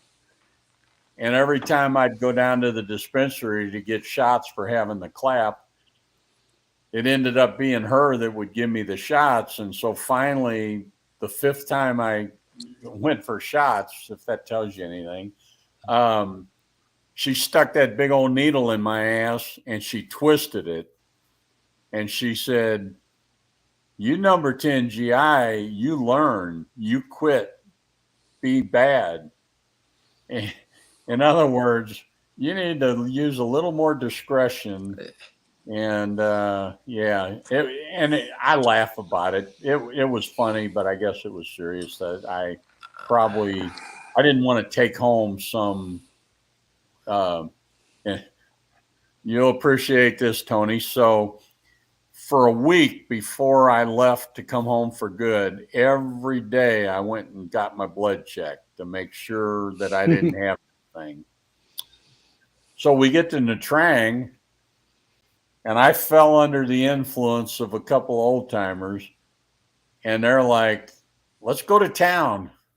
Let's go see the whores." So we got to a whorehouse, and there's 3 of us, and we passed them around and all this bullshit. I get home to St. Louis, and I'm burning. And I go to the federal building is where the Army had their office or whatever. And I go to the dispensary there, and the guy's looking at me, reading my records, and he says, "Am I reading this right? You've had to clap 5 times and non-specific 3 times?" And I said, "Yes." So they give me the shots and the pills and all that stuff, and all was good after that. But old Pocahontas, boy, she wanted to send a message. And I met her at SOAR, and her daughter looks just like her in the old, just drop dead gorgeous. I mean, she married one of the guys at CCC, Skip. Right. What's his name? Damn, I forgot his name. Yeah, I can't think of it offhand, but There's I got Tony's the question. books out in the workshop. Did Tony ever do LSD or drugs? I didn't do LSD in Vietnam. I smoked. First time I smoked pot was in Vietnam. I was up on Leghorn. First of all, I'm just an old boy from Georgia. I didn't even know what pot was. So I was up on Leghorn, me and a guy named Tom Cunningham from New York. Yeah. We were up there, and a couple of guys from the 4th Division were doing radio relay site for their recon guys. I don't even think they knew they were in Laos, but they were doing radio relay for their guys that were recon guys in Vietnam. And one of the guy had a alert bag full. Yeah, that was when we just came back from Leghorn.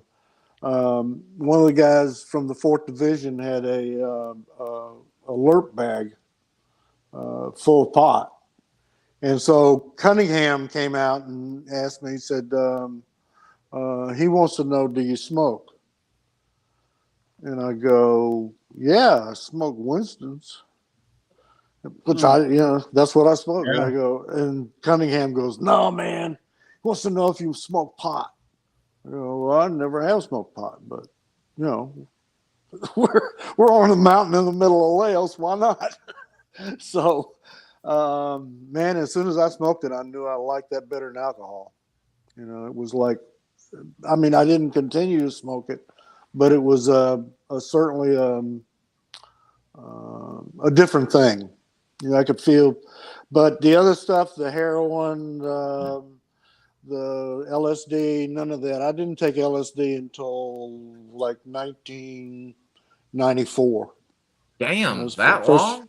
Oh, I always heard if you didn't have your shit together, you shouldn't take it. So it took me, and so in 1994, I figured I was due just to see what it was like. It's and a trip. I've done No pun ecstasy. intended. I've done ecstasy. I've done mushrooms. Ketamine. I don't do anything. I don't do anything regular except I smoke pot pretty regular. I'm in California, man. I'm in California. It's legal. Well, yeah. Clearing out the tubes. I don't do it often, but I clear the tubes out with a dose of mushrooms or what have you every once in a while. Medicinal for everyone.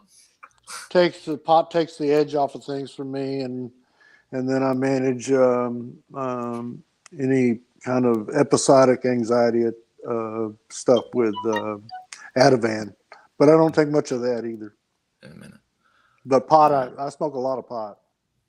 To me, that's the best thing that I watched my dad, and he was just eat up with PTSD, bad, and that's about the only thing that helped him. I mean, I remember the first time I can look back and I can see that I had symptoms, but I didn't recognize them as symptoms. But I was in 1981. I was stationed at Fort Meade, and I had this little condo, and it had and the HOA kept fucking with me, like cutting my grass. So I wanted to get rid of the grass and put down some flagstone. And one of my neighbors got a deal on some flagstone, and so I was, digging up the grass and taking the grass by wheelbarrow over to a little wooded area near our condos and dumping the dirt in there. And I was going back and forth. And I got to the woods, and I dumped the wheelbarrow, and I heard something off into the woods down the way. And in my mind, I thought, I wonder if I still got it. And so I fucking got down and I low crawled over there, and it was just a bunch of teenagers after school smoking cigarettes, and I laid there and watched them for a while and kind of got a sense of what was going on, and I backed away. And as soon as I put my hands back on the wheelbarrow, I went, man, something's wrong with this fucking picture. This doesn't make it. What you did, that didn't make any sense, dude. And, you should have done an after-action report to the HOA. Really, man, I tell you, it was like an epiphany. And then I remembered, you know, my wife and I've been married 4 times, by the way. My wife I'm and on I number 4. were taking a trip through the woods to go up to Popeyes to get some chicken one night, and I kept thinking, we're on a little path through the woods, and I was thinking, you know, around that corner is a fucking ambush. You know, we could Yep. be ambushed, so I got so paranoid. I picked up a stick, you know, and I kept saying it out loud. You know, I said, "Oh, I don't like this. I don't know why, but I don't like going through. Maybe we'll walk up the road the next time," and like that. And we got up to and the tension kept building and building and building, especially with my wife. And then we got up to we broke out of the woods at Popeyes. She looked at me and she says, "Fuck you." Finally into civilization Fuck now. you. Fuck you. I've got man. my farm is 60 acres, and I've got all the logging trails through the woods and stuff. And I still, like you say, I still find myself, even though I know it's not there, I find places that look like ambush sites. Right. Tony, you're on. My bladder is done. Yeah, I was about to say Okay. we're actually about to have to cut it loose because I've got we're at 2 hours and 30 minutes right now. Cool, man. Whatever you want to do, I'm fine. I'm happy to come back. I mean, I was about to say we've got so many people and questions we didn't get to, and I'm marking them down now. We'll wait till Tony gets on so he can say bye, but I hate to do this, but Terry. Yeah. Terry, God almighty, I get my T's mixed up with y'all. I'm just going to call you a T&T. So let me tell a Halo story. Yeah. And we'll end it with that. When I was on the Halo detachment, we were training other special forces guys in Halo, and you know, I was instructor and all. And there was this one guy that was in the Halo training. His name was Crawford. And I didn't like him. He had like rules of life that he had. You know, like if you borrow less than $20, you don't have to pay it back. So I had some issues with him, and I didn't like him very much. But we were out on a training jump, and one of the things you don't do in Halo is you don't fall on top of another jumper. So if you're falling on top of another jumper, you got to get the bottom jumper has the right of way, and you got to get away. And the reason you don't do that is because if they open their parachute and you hit their parachute, it's to you. It's not like a fluffy pillow that you're landing on. It's like cement because you're going about 125 miles an hour. So me and my medic buddy, running buddy, Jungling, who's also dead, we're on the ground watching the second stick jump. And we noticed these two jumpers were really close together. And then the bottom guy opened his parachute, and the top guy hit the edge of his parachute and then opened his reserve. And then we had timers on the main. So the timer on the main kicked in, and finally he got that open, and he pulled in his reserve. And lo and behold, the guy that hit the canopy was Crawford.